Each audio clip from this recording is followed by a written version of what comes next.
Dans un monde où l'innovation et l'exécution sont les moteurs du succès, bienvenue dans Marketer Moment. Je suis Guillaume Rostand, je vis le marketing chaque jour en tant que CMO et mentor de start-up. Je me passionne pour ce domaine et ses acteurs. Dans Marketer Moment, notre ambition est non seulement de donner la parole à des professionnels de cette discipline, mais surtout de les inviter à nous raconter leur succès, un canal qui maîtrise une campagne particulièrement réussie, des techniques et des sujets spécifiques dont ils sont les experts. Pas de fioritures, du concret, au travers d'entretiens intenses dans lesquels les best practices, les échecs constructifs et les visions pour l'avenir du marketing sont discutés sans filtre. C'est une immersion dans la réalité d'un marketeur au sommet de son art. Marketer Moment est le podcast pour apprendre, être inspiré et peut-être même défier votre propre approche du marketing. Je suis Naufal Lakzali, j'aborde le marketing depuis plus de 10 ans en tant que growth marketer et aujourd'hui en tant que fondateur de la plateforme de marketers Matierd. Je serai votre complice sur ce voyage au cœur de l'excellence du marketing et je vous souhaite une bonne écoute. Bonjour Olivier. Bonjour Naufal. Comment vas-tu ? Très bien. Et toi ? Je vais très très bien. On a pu gérer notre petite salle aujourd'hui. On est dans une petite salle, mais on est très intimiste. Très intimiste. Pour cet épisode de Marketer Moment où tu m'as dit on va aborder pas mal le sujet de la data, c'est ça ? Ouais, le sujet de la data et plus précisément le sujet de la data appliqué au business pour savoir comment on l'utilise, comment on la traque pour aller faire plus de croissance, plus de rentabilité, aller atteindre ses objectifs. Top. J'ai hâte, mais moi, à chaque épisode, je les démarre d'une manière assez spécifique. C'est la manière la plus simple qui est de te demander de te présenter, mais de la manière avec que tu veux, comme tu veux. Alors on va la faire un peu historiquement, que j'aime bien pour ça permet de voir un peu par où je suis passé. Moi, je suis un ingénieur, j'ai toujours une passion des maths et de l'informatique, et très peu de la physique et de la chimie et des sciences d'ingénieur depuis que je suis petit. Et je m'orientais pas vers un métier data e-commerce à la base, plutôt vers un métier financier, très lié justement à cet aspect amour des mathématiques en école d'ingénieur. Et sur un milieu qui m'a un peu moins plu et un peu par hasard, après mon diplôme, je suis atterri chez Oscaro en tant que data analyst, data scientist. C'était un peu un mix à l'époque, avec pour but d'essayer de mettre des prix sur des produits pour maximiser le chiffre d'affaires et faire en sorte et maximiser la conversion. Petit à petit, j'ai commencé à m'intéresser davantage au sujet d'acquisition. Comment cette donnée, nous, qu'on avait d'un point de vue catalogue, on arrivait à l'appliquer notamment sur du bidding, sur Google Ads à l'époque, et pas automatique côté Google, et comment on arrivait à maximiser la performance avec tout ce qu'on avait comme données. Et donc, c'est comme ça que j'ai un peu migré, on va dire, sur les sujets acquisition, growth, petit à petit. Et donc j'ai passé 4 ans chez Oscaro. Ensuite j'ai fait du growth chez Celency où je suis resté 2 ans, marketplace de mobilier et décoration de seconde main. Et j'ai fait un peu plus de 2 ans ensuite chez Singular qui est une marketplace qui met en relation des artistes contemporains et des collectionneurs. Et depuis 4 mois maintenant, je suis consultant en tant qu'expert e-commerce sur la performance e-commerce pour différentes entreprises que j'accompagne, notamment dans leur stratégie growth, mais aussi un peu dans l'application et le suivi de leur performance au jour le jour. Et pour la petite aparté, la décision a été motivée par de passer à mon compte par 2 choses. La première, c'est que j'ai eu une petite fille en mai l'année dernière, et la deuxième chose, c'est que j'habite à Aix-en-Provence, et donc le fait de venir très régulièrement à Paris était compliqué, et l'entrepreneuriat au sens large, c'est quelque chose qui m'intéresse pas mal. Le fait de me lancer en tant que consultant était intéressant pour aller chercher des clients et commencer à toucher un peu ce monde-là. Super intéressant et surtout l'évolution vers l'entrepreneuriat, peut-être vers la fin on pourra en discuter un peu plus. Pour aller directement dans le use case d'aujourd'hui, je suis très intéressé par déjà comprendre ce que tu veux dire par data, performance ou même le terme performance, que je le vois souvent. On le colle à pas mal de métiers et je me suis toujours demandé qu'est-ce que ça veut dire déjà le mot performance dans nos métiers, performance marketing. Alors, il y a performance et performance marketing. Je vais te faire deux réponses différentes. La data, c'est la data, c'est pas quelque chose qui est nouveau. Des directeurs financiers, il en existe depuis des dizaines, des centaines d'années. La data, c'est être capable d'avoir des chiffres qui représentent des événements et être capable d'en faire quelque chose. En faire quelque chose, le step 1, c'est des reporting. C'est je veux savoir combien je fais de chiffre d'affaires ce mois-ci, je veux savoir dans quel BU je fais combien de chiffre d'affaires, etc., etc. Et ça, effectivement, c'est pas un métier qui est nouveau, c'est un métier en e-commerce qui existe depuis très longtemps, en e-commerce et pas en e-commerce d'ailleurs, qui est fait par les directeurs financiers. Et je dirais que je le considère pas comme la data performance parce que c'est pas quelque chose qui permet de prendre des décisions, en tout cas à court terme. C'est quelque chose qui permet de comprendre son entreprise, de la piloter sur du long terme, de définir des stratégies à long terme. Mais à court terme, c'est pas un Excel avec mon EBITDA à la fin du mois qui va me permettre de prendre la bonne décision sur le fait d'investir en marketing ici ou là. Pour moi, la data performance en tout cas, c'est l'activation de cette donnée-là. Comment, à partir de ce qu'on récupère, on l'active. Alors, on peut l'activer de plein de manières différentes. On peut l'activer aujourd'hui sur des questions de bidding. Si je donne la performance de mes campagnes à Google, à Facebook ou à d'autres acteurs, ils vont être capables de cibler les bonnes personnes au bon moment, au bon prix, etc. Et ça va me chercher un ROI qui est plus gros. Donc ça, cette activation de la donnée, c'est de la performance. Ça va être sur mon CRM, qui je relance à quel moment en fonction de ce que j'ai appris sur mes clients, ça va être de la performance. Et pour moi, ça tourne vraiment autour de ça. Donc je dirais que la performance, c'est l'activation. Et la marketing performance, c'est l'activation au sein de l'acquisition ou du repeat de mes clients. Ok. Et cette activation, par exemple, ou même que ce soit en mode spécifique ou au sein d'un écosystème, je pense à un truc qui lui est relié, c'est le côté mesuré. C'est-à-dire que, ok, très bien, tu considères que tu actives de la data pour plus de performance, mais derrière, si on va sur le sujet, par exemple, de mesurer ou de vraiment évaluer une performance par rapport à une autre, j'aimerais bien comprendre comment tu t'y prends pour comparer ces différentes performances, maintenant qu'on l'a un peu défini. En fait, il y a plusieurs, je dirais qu'il y a plusieurs manières de faire ici. Il y a plusieurs choses auxquelles il faut faire attention. La première chose, c'est comprendre ce qu'on mesure.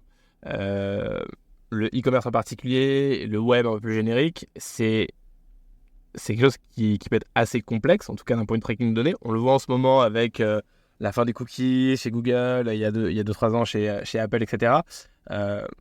Comprendre comment quelque chose est mesuré, je pense que c'est la première brique et ça permet d'éviter énormément d'erreurs sur la manière dont on calcule les résultats ou dont on attribue la performance, etc. On pourra y revenir. Mais comprendre que qu'est-ce que c'est un tracker, c'est un appel à un serveur qui dépose cette donnée-là, comment avec des cookies on arrive à matcher que c'est le même utilisateur, etc., etc. Donc c'est un sujet qui est assez technique. Donc je pense qu'il faut d'abord bien comprendre ce sujet-là, qu'est-ce qu'on mesure. Et ensuite, c'est un raisonnement plus statistique et mathématique. Il faut comprendre la fiabilité statistique de ce qu'on mesure. Je te donne un exemple très simple. Je fais 2 campagnes marketing, une campagne A et une campagne B. Sur ma campagne A, j'ai 1000 sessions et une vente. Sur ma campagne B, j'ai 2000 sessions et une vente. Et je te demande de me dire, quelle est la meilleure campagne ? Tu vas me dire la A. La A qui est a priori un taux de conversion qui est 2 fois meilleur, etc. Et en fait, quand tu regardes statistiquement ce truc-là, on va pas forcément pousser le raisonnement avec les bonnes équations, mais de la même manière que quand on fait un A/B test, on se rend compte que la significativité de ce qu'on vient de se dire comme condition, elle est très faible. Les 2 ventes, elles sont peut-être arrivées là par hasard, et la demande de l'autre côté, elle est peut-être arrivée là par hasard. Donc il y a 2 choses. D'abord, être sûr de ce qu'on mesure, et ensuite, une fois qu'on a mesuré, qu'on a récolté la bonne donnée, être sûr que le calcul qu'on fait, il a une significativité assez forte, et il a une confiance assez forte là-dessus. Et spoiler, je vais spoiler tout de suite, on n'est jamais à 100%. C'est-à-dire qu'on ne contrôle jamais tout l'univers, on ne maîtrise jamais tout l'univers, donc il y a toujours une part de risque que ce qu'on mesure, c'était du hasard. Alors ça n'arrive pas souvent, tout ça c'est bien cadré mathématiquement, mais la data ne permet pas d'éviter de faire des erreurs. Elle permet de prendre des meilleures décisions plus éclairées, mais ça reste des décisions et ça reste une part de risque qui est derrière. Super intéressant parce que ce sujet, moi j'avais intégré ça il y a à peu près 6-7 ans. Je pense que tu parles de la statistical significance, c'est ça. Et c'était un peu la montée dans le gros des A/B testing à l'époque. Le A, le C, combien de groupes. Est-ce que tu peux m'en dire un peu plus déjà sur comment on arrive à avoir un bon échantillon pour avoir de la statistical significance. Il y a deux choses. C'est intéressant ce que tu dis parce que c'est quelque chose qui a été très bien compris par les métiers du produit. Effectivement, il y a 6, 7, 8 ans, il y a énormément de tools. Le web regorge de tools en mettant le nombre de sessions et le nombre de ventes pour savoir si c'est significatif ou pas. En gros, c'est pas du tout. En gros, on va regarder 2 créas, on va voir qu'il y en a une qui a une vente, l'autre qui n'a pas de vente, on va couper celle qui n'a pas de vente. Et on va jamais se poser cette question-là alors qu'elle est vraiment au cœur pour moi du métier de growth. Et après, si on parle de significativité, encore une fois, je vais pas rentrer dans la théorie parce que c'est un peu long, mais ce qui est intéressant, c'est d'abord, il faut assez de volume de session. Donc, ce qu'on appelle des points de données. En fait, il faut assez d'utilisateurs. Donc, je donne un exemple, mais 2, ça suffit pas, parce que là, c'était vraiment de la variance. Si tu en as 2 millions de chaque côté, ça suffit. Mais c'est pas que les points de données et l'échantillon, c'est aussi l'écart qu'on va avoir sur les résultats positifs et négatifs. L'exemple que je te donnais tout à l'heure, c'était 1000 et 2000 visiteurs à peu près, donc c'était... je peux pas te dire si c'est beaucoup ou pas, mais si je le mets en comparaison avec mon nombre d'événements positifs ou négatifs, l'écart était faible. Et donc là, j'ai pas quelque chose qui est statistiquement significatif. Le mieux, en général, avec le temps, on finit par développer un peu une intuition de ce qui va être significatif ou pas. Le mieux, quand on fait ce métier et qu'on a un doute, on va dans un simulateur d'A/B test, on fait sur Excel, et puis on a la réponse de 90, 95 ou 50% de significativité. Dans ce cas-là, ça ne veut rien dire. Ok, mais sachant que le B2B, et je vais juste faire en parenthèse parce que je sais qu'on va aller à fond sur le B2C, mais j'en profite juste pour un peu mettre en relief. Problématique du B2B, contrairement au B2C où je pense que tu as eu beaucoup d'expérience, c'est qu'on a souvent moins d'échantillons. Toi, de ta perspective B2C, comment c'est pareil, c'est l'intuition, c'est des formules plus... Parce que je me rappelle à l'époque, il y avait des modèles type bayésien, si je ne me trompe pas, des modèles de ce genre. J'en profite juste pour avoir ta vue B2C, mais sur le B2B. Alors, c'est assez drôle parce que j'ai effectivement peu fait de B2B, mais j'ai été confronté aux mêmes problématiques en B2C. Parce que j'ai bossé pour des business, et je bosse en ce moment pour des business qui ont des gros paniers moyens. Et ce que ça traduit en termes d'investissement marketing, c'est que ton CAC va être très gros. Et si je prends l'équation à l'envers, c'est que ton nombre de ventes va être très faible. Donc ton nombre de points de données va être très faible. Et du coup, j'ai été pas mal confronté à ces mêmes problématiques en B2C de se dire j'ai peu de données de vente in fine. Alors le B2B, il faut rajouter plein de choses parce que le cycle de vente est long. Donc tu rajoutes potentiellement beaucoup de temps et tu rajoutes beaucoup de facteurs qui sont des intervenants derrière. Tu peux avoir un sales qui est très bon versus un sales qui est moins bon. Il faut le prendre en compte dans la manière dont tu attribues ta performance. En B2C, on va dire que c'est un peu moins le cas. Mais ce manque, on va dire, de données finales, donc de vente ou de vente en volume ou en valeur à la fin, c'est que souvent, quand tu évalues tes campagnes et que tu regardes ou tes leviers, tu regardes lequel est bon, lequel n'est pas bon et est-ce que tu en es sûr, souvent, tu as des taux qui sont très faibles. Donc ça, c'est vraiment problématique pour prendre des décisions parce que, tu sais pas s'il vaut mieux mettre ton argent sur Google ou sur Facebook. On parlera peut-être des problèmes d'attribution après, mais c'est un autre sujet.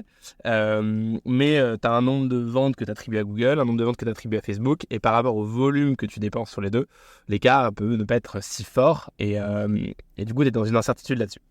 La manière dont, en général, moi, je fais pour essayer de contrer ça, c'est d'essayer de trouver un indicateur qui est corrélé aux ventes et qui va être en nombre beaucoup plus important. Donc en e-commerce, il n'y en a pas 36. On peut commencer par le nombre de sessions qui ne bounce pas. Donc considérant que si les gens continuent leur navigation, ils sont intéressés. On peut parler du temps passé sur le site, qui est un bon indicateur de la pertinence du user. On peut regarder le nombre de pages vues, le nombre de pages produits vues. Et puis très vite, on est sur le nombre d'ajouts au panier, le nombre d'ajouts en wishlist, le nombre de débuts de checkout, etc.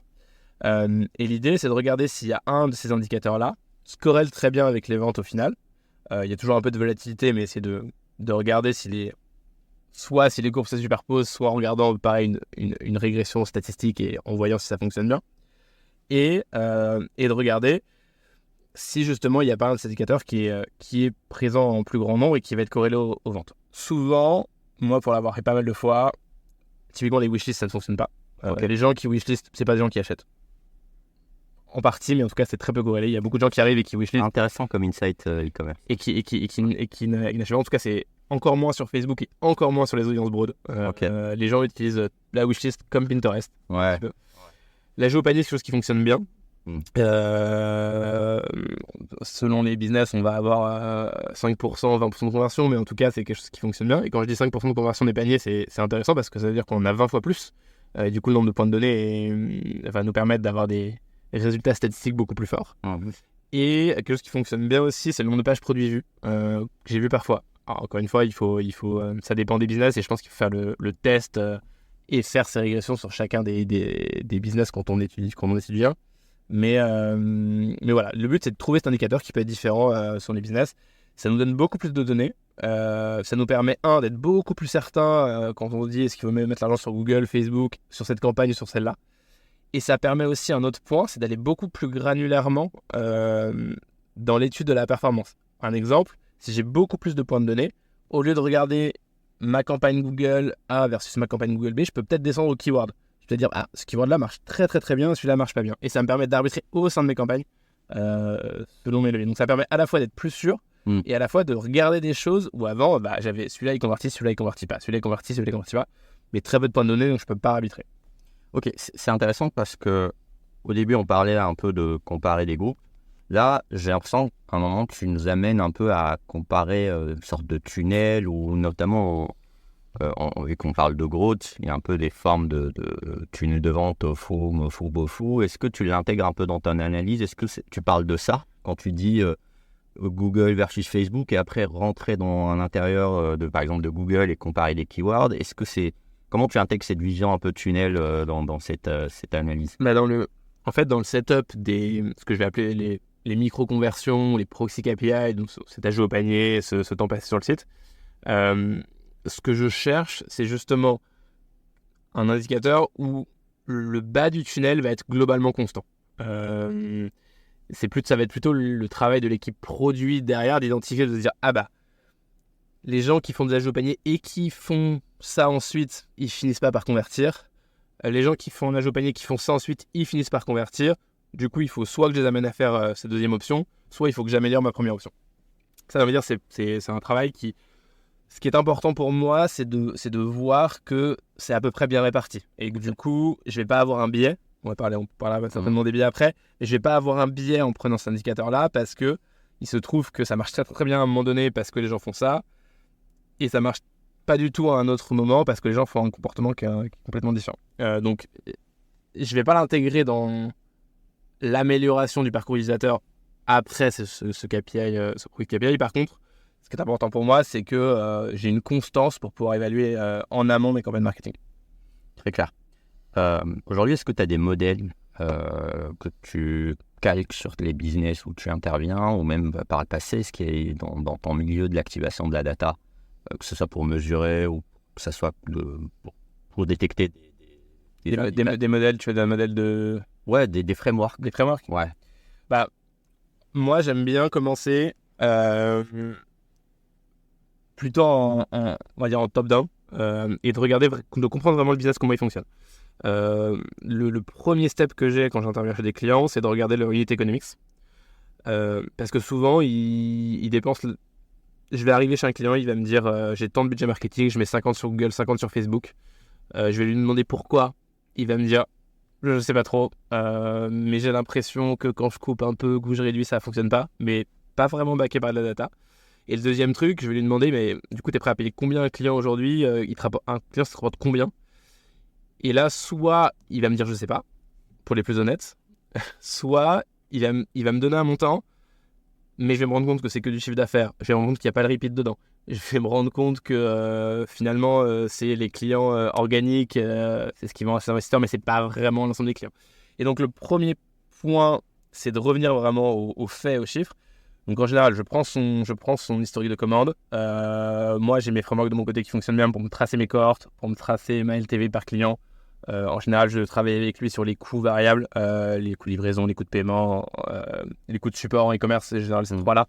En SaaS, c'est les coûts de serveur, c'est pour ceux qui font du SaaS. Ouais. Et on essaie de définir ensemble une sorte de LTV client en marge. Et ça me permet de me fixer une borne sup, de me dire, si je dépasse ça pour un client, c'est que le client me fait perdre de l'argent. Donc, je m'autorise à le faire parfois sur des explorations, sur des nouveaux leviers. Par contre, sur mes campagnes de run qui fonctionnent bien, il faut que je sois bien en dessous. Parce qu'à un moment donné, il faut qu'il dégage de la marge. sauf stratégie différente d'accélération avant une levée de fonds. Bon, il y en a moins en 2024 maintenant, j'ai l'impression. Début 2024, on parle. Peut-être que ça serait mieux à la fin, mais pour l'instant, c'est moins le cas. Et je trouve que c'est plutôt sain que les gens essaient de dégager une marge sur ce qu'ils font. Et c'est pas juste de vendre à perte pour grossir. Donc ça, c'est le premier step. En général, j'essaie de comprendre c'est quoi la borne sub de CAC. Ensuite, j'essaie de comprendre comment est attribuée la performance. Donc là, ça dépend vraiment des business. Il y a des business qui sont avec un cycle de vente très très très très long, avec une marque qui n'est pas établie, qui sont peu concurrentielles. Et en général, on va aller sur des modèles qui sont proches du first click pour des modèles d'attribution qui sont comme ça. Si c'est beaucoup plus concurrentiel avec un cycle d'achat assez court, le last click fait sens. Et du coup, je vais regarder la performance par levier. Et ça va me permettre de dégager deux premières choses qui vont être comment je split mon investissement marketing par levier et quel target je me donne sur chacun des leviers.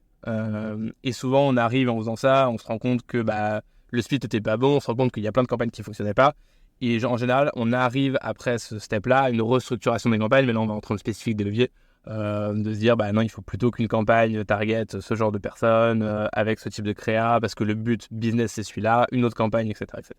C'est un peu Donc, je pars vraiment du top, les chiffres macro de la boîte, et je comprends leur CAC, leur LTV, et ensuite, petit à petit, je descends dans les leviers, je descends dans les campagnes, dans les types de business, les types de catégories de produits, les types de pays, etc. etc. C'est intéressant dans le sens où tu as parlé de LTV, tu m'as dit que tu la calcules avec le client, c'est ça? La LTV, je la calcule à partir de ta donnée. De sa donnée à lui. Et il s'avère, est-ce qu'il y a des fois elle est erronée de base, celle qui te communique versus celle que tu calcules pas? Donc, pareil pour le CAC aussi. C'est souvent, j'ai l'impression, des chiffres. Le CAC, ça va. Le CAC erroné, il n'y a pas de CAC erroné. En fait, si le client veut dépenser à perte, il peut dépenser à perte. Il peut se donner un CAC qui n'est pas bon. Est-ce que son CAC objectif pour son business est rationnel? Pas tout le temps.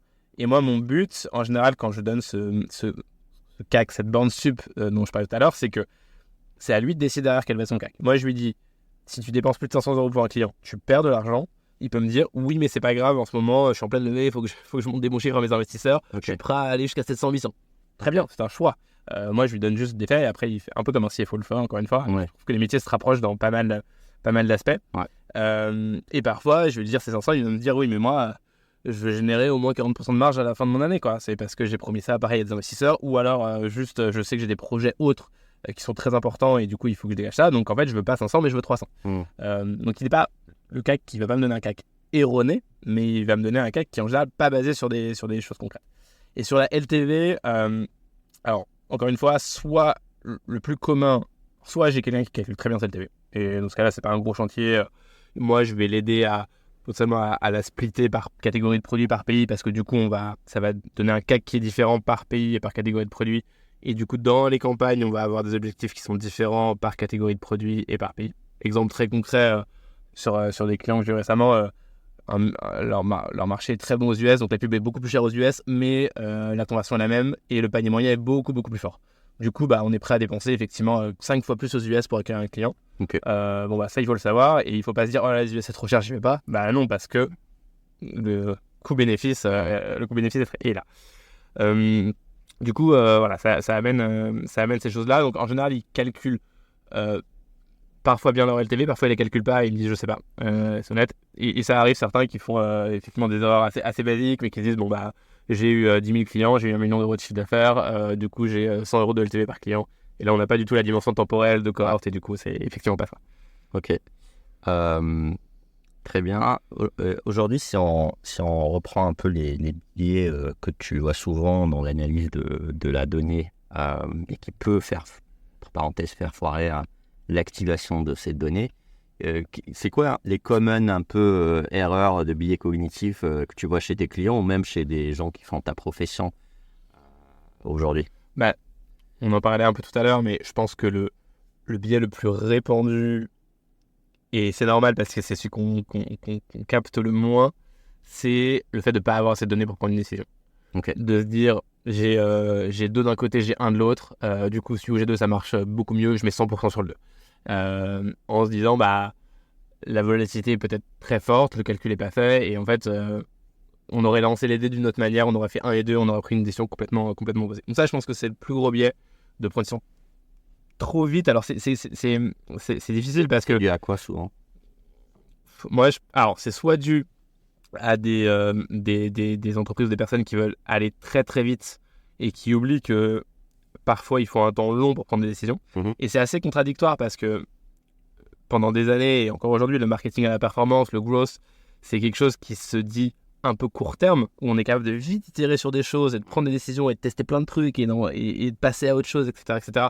Là où le marketing plus branding va être sur du long terme, on va attendre 2, 3, 4 ans pour faire des bénéfices là-dessus. Mais en fait, on oublie que sur ce marketing performance court terme, la donnée, elle est, encore une fois, on ne mesure pas tout l'univers, elle n'est pas parfaite et il y a une incertitude qui est inhérente.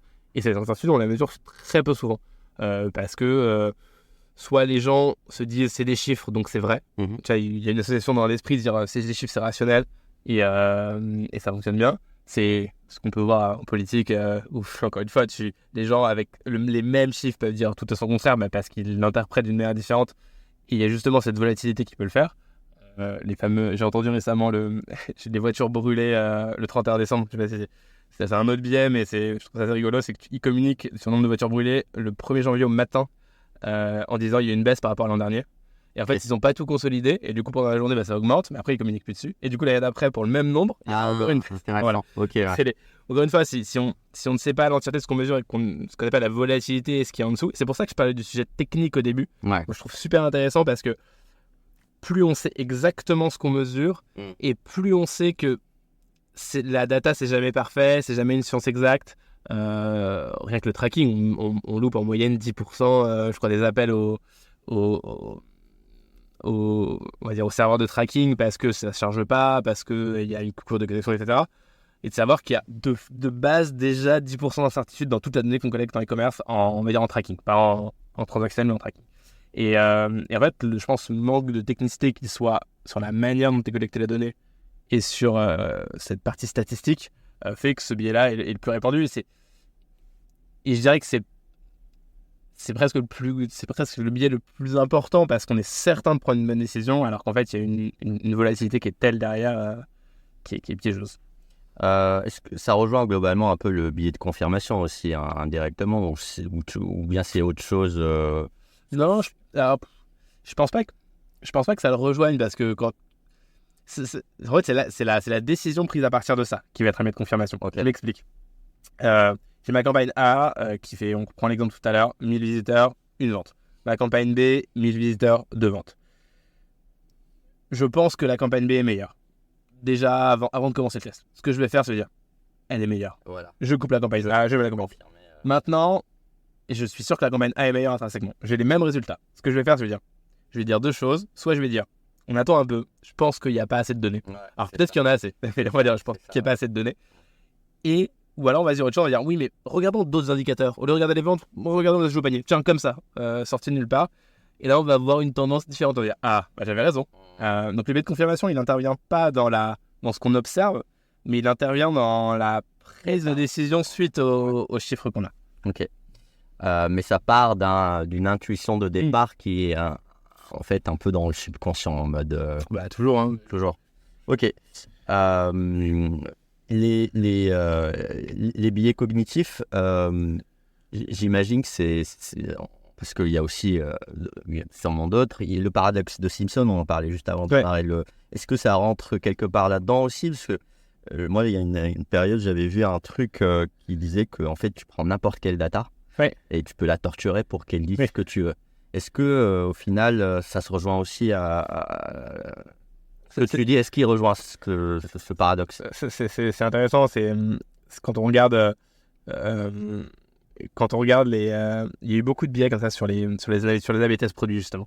Tu fais un A/B test de la même manière et tu regardes la data au fur et à mesure du temps et tous les jours. Imagine tu regardes la data depuis le début et tu fais sur un test, tu regardes si tu as assez de significativité.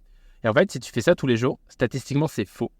Parce qu'il existe un jour où ta significativité va être telle et où tu vas avoir assez de données.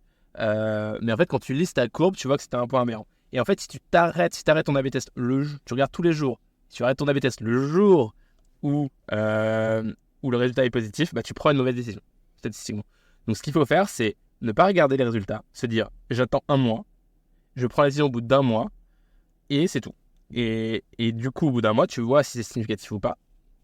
Et là, tu vas pas faire un raisonnement qui est erroné. Tu vas potentiellement prendre une mauvaise décision. Encore une fois, rien n'est sûr à 100%. Tu as peut-être une certitude de 90%, ce qui veut dire que 9 fois sur 10, tu vas prendre la bonne décision, mais 1 fois sur 10, tu vas prendre une décision erronée. Il faut vivre avec. Le monde est incertain, même avec de la donnée.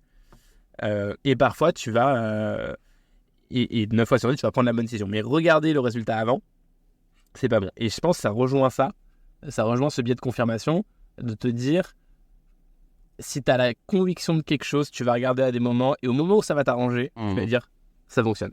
Et le paradoxe Simpson, c'est un peu la même chose, c'est de se dire, c'est une autre manière pour moi de le dire, mais c'est de se dire, je vais attendre le bon chiffre qui va dans mon sens pour le communiquer, et avant, je ne vais rien dire. Donc tu peux soit attendre, soit le calculer différemment. C'est deux choses différentes. Comment tu fais pour te prémunir de ces billets au quotidien, ou même ton équipe, quand tu travailles avec... tu les perçois, ces billets-là, chez ton équipe? Le mieux... alors moi, ce que j'aime beaucoup faire en data, c'est le peer working, on va dire. C'est-à-dire que je fais une analyse. Il y a deux manières de faire. Soit je fais une analyse et je demande à quelqu'un de la revoir avec moi. Et justement, le fait d'être deux, ça va pas annuler les biais, mais ça va les réduire. Parce qu'on a... Dès que tu prends 2 personnes, tu as 2 visions un peu différentes du monde, 2 manières d'approcher les problèmes différentes. Et du coup, tu repères les biais. Soit c'est le contraire. Quelqu'un l'a fait, et puis moi, j'arrive et je me pose des questions et j'essaie d'identifier les biais. Alors, spoiler d'un point de vue managérial, c'est mieux que ça soit le manager qui challenge les biais, parce que si c'est un manager, il ne va pas le faire. Et en général, il va aller dans ton sens, donc c'est pas la bonne approche. Mais je pense que le mieux, c'est ça. C'est de la faire relire par d'autres personnes. J'ai pas essayé avec ChatGPT. Peut-être qu'il peut me dire voilà les biais auxquels il faut que tu fasses attention. Mais je pense que il y a à la fois discuter avec des gens, les faire relire, et à la fois l'expérience. Au final, on fait tous des erreurs. Moi, des biais, je suis tombé dedans. J'essaie de trouver un exemple, mais ça m'est arrivé de faire des erreurs et de me rendre compte a posteriori que ça fonctionnait pas. Donc, l'expérience joue aussi beaucoup là-dessus. Récemment, j'ai vu, peut-être tu l'as vu aussi, l'interview de Jeff Bezos, et il y a un passage où il parle de la data. Je ne sais pas si tu l'as vu. Et ça fait lien avec ce que tu es en train de dire.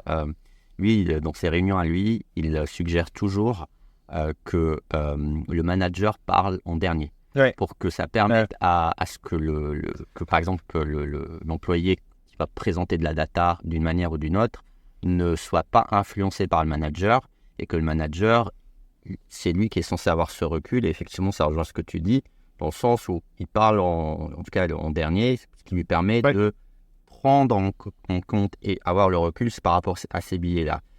Et il disait que c'était ce qu'il avait appliqué chez Amazon, qui est un peu l'équivalent du je pense que c'est très intéressant. Et même si on rentre dans une discussion plus managériale, plus RH du terme, ça permet à ces équipes de prendre des initiatives et de ne pas attendre que le manager ait décidé d'un truc et une intuition pour aller dans son sens parce qu'on va être bien vu, etc.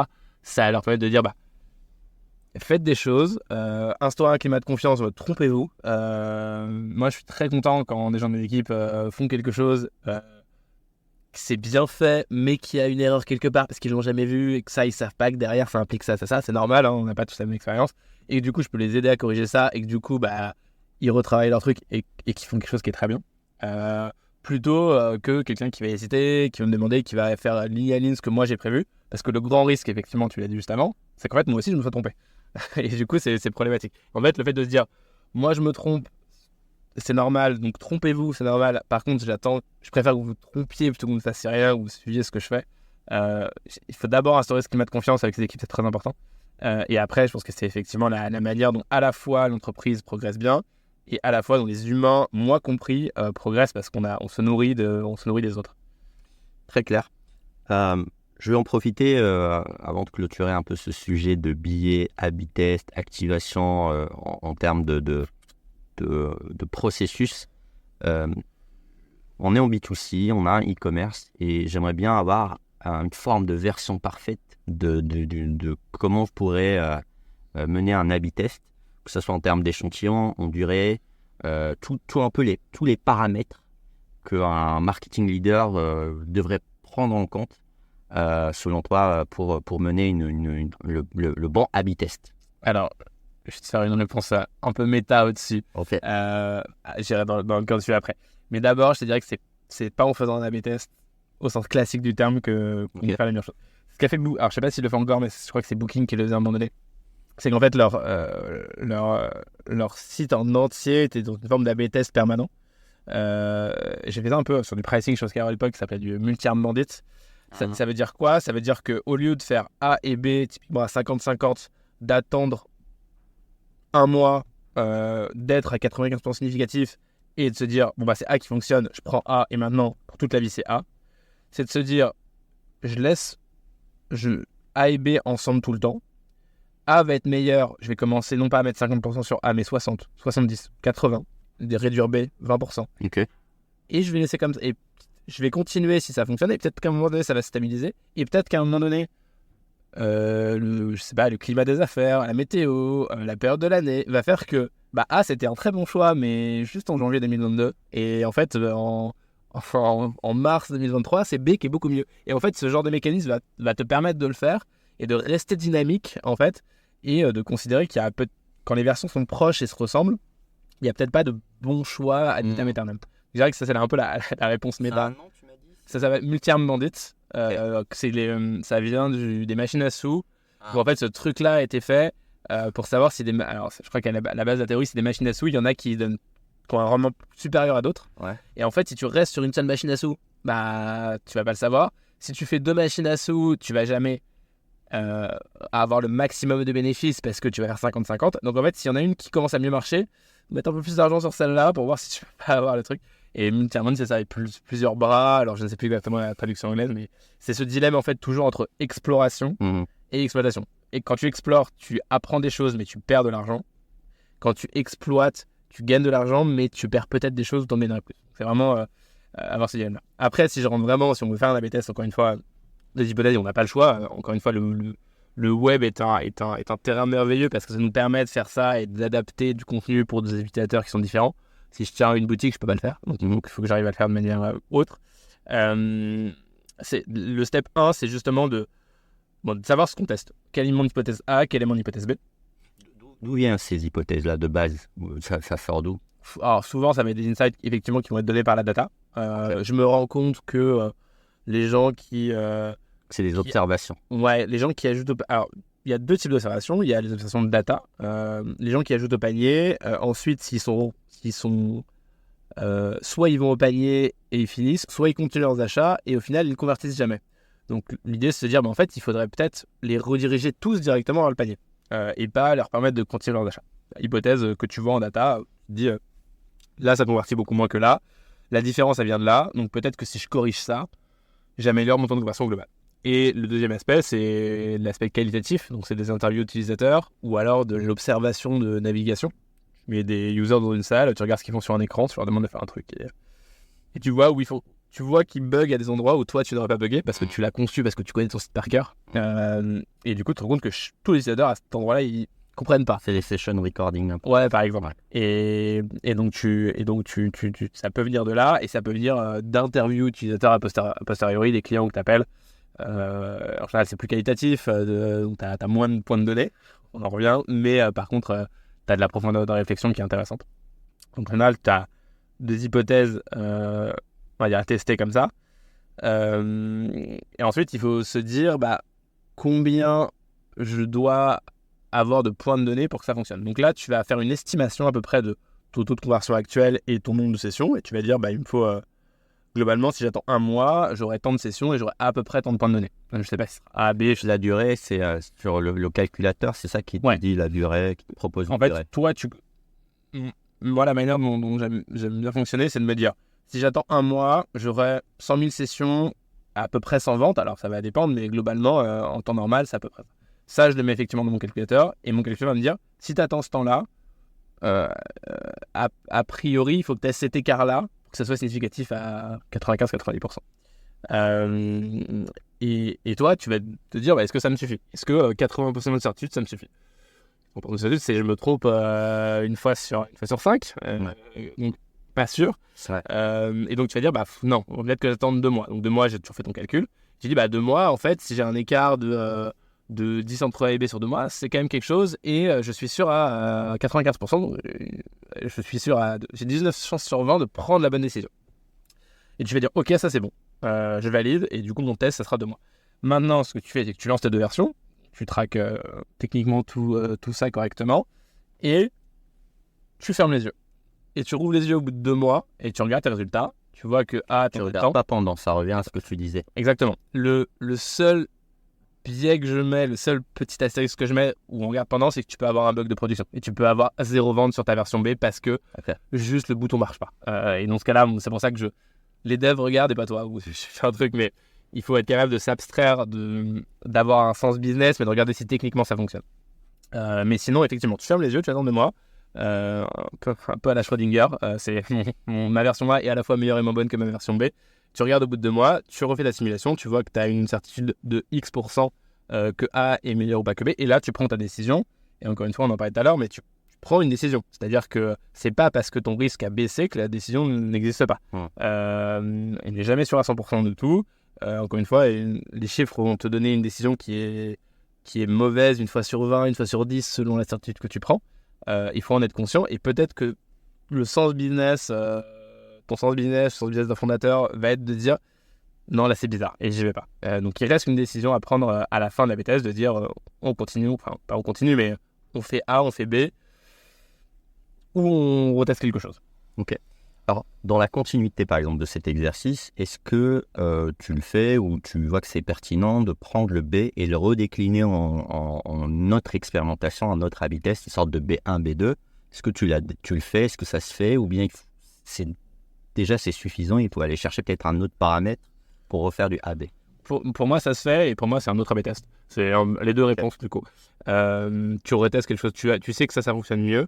Tu peux repartir comme si ça c'était ta version de base, et il y a ça ou ça, tu peux le faire de manière différente. Pour moi, c'est un autre A/B test, et là, c'est vraiment le sens du product manager ou autre, de se dire le test le plus intéressant à mener pour ma boîte aujourd'hui, c'est celui-là. Parce qu'on n'en a pas parlé, mais en amont de l'A/B test, des hypothèses, il y a de se dire j'en ai sur la table, il y en a toujours 20 des A/B tests. Lequel est le plus prometteur?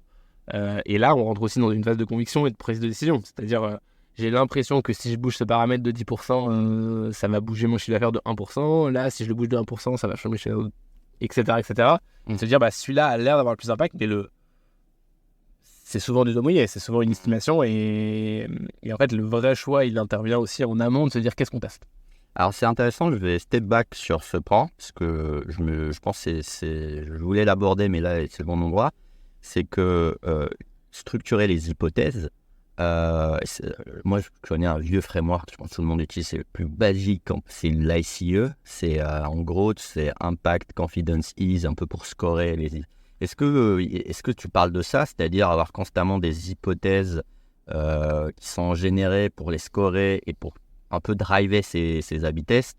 Ça m'intéresse beaucoup, ce processus de génération d'hypothèses, parce que je pense qu'il te faut du volume et que tu dois en trier, parce que le but, c'est pas de les faire tous, non? Ouais.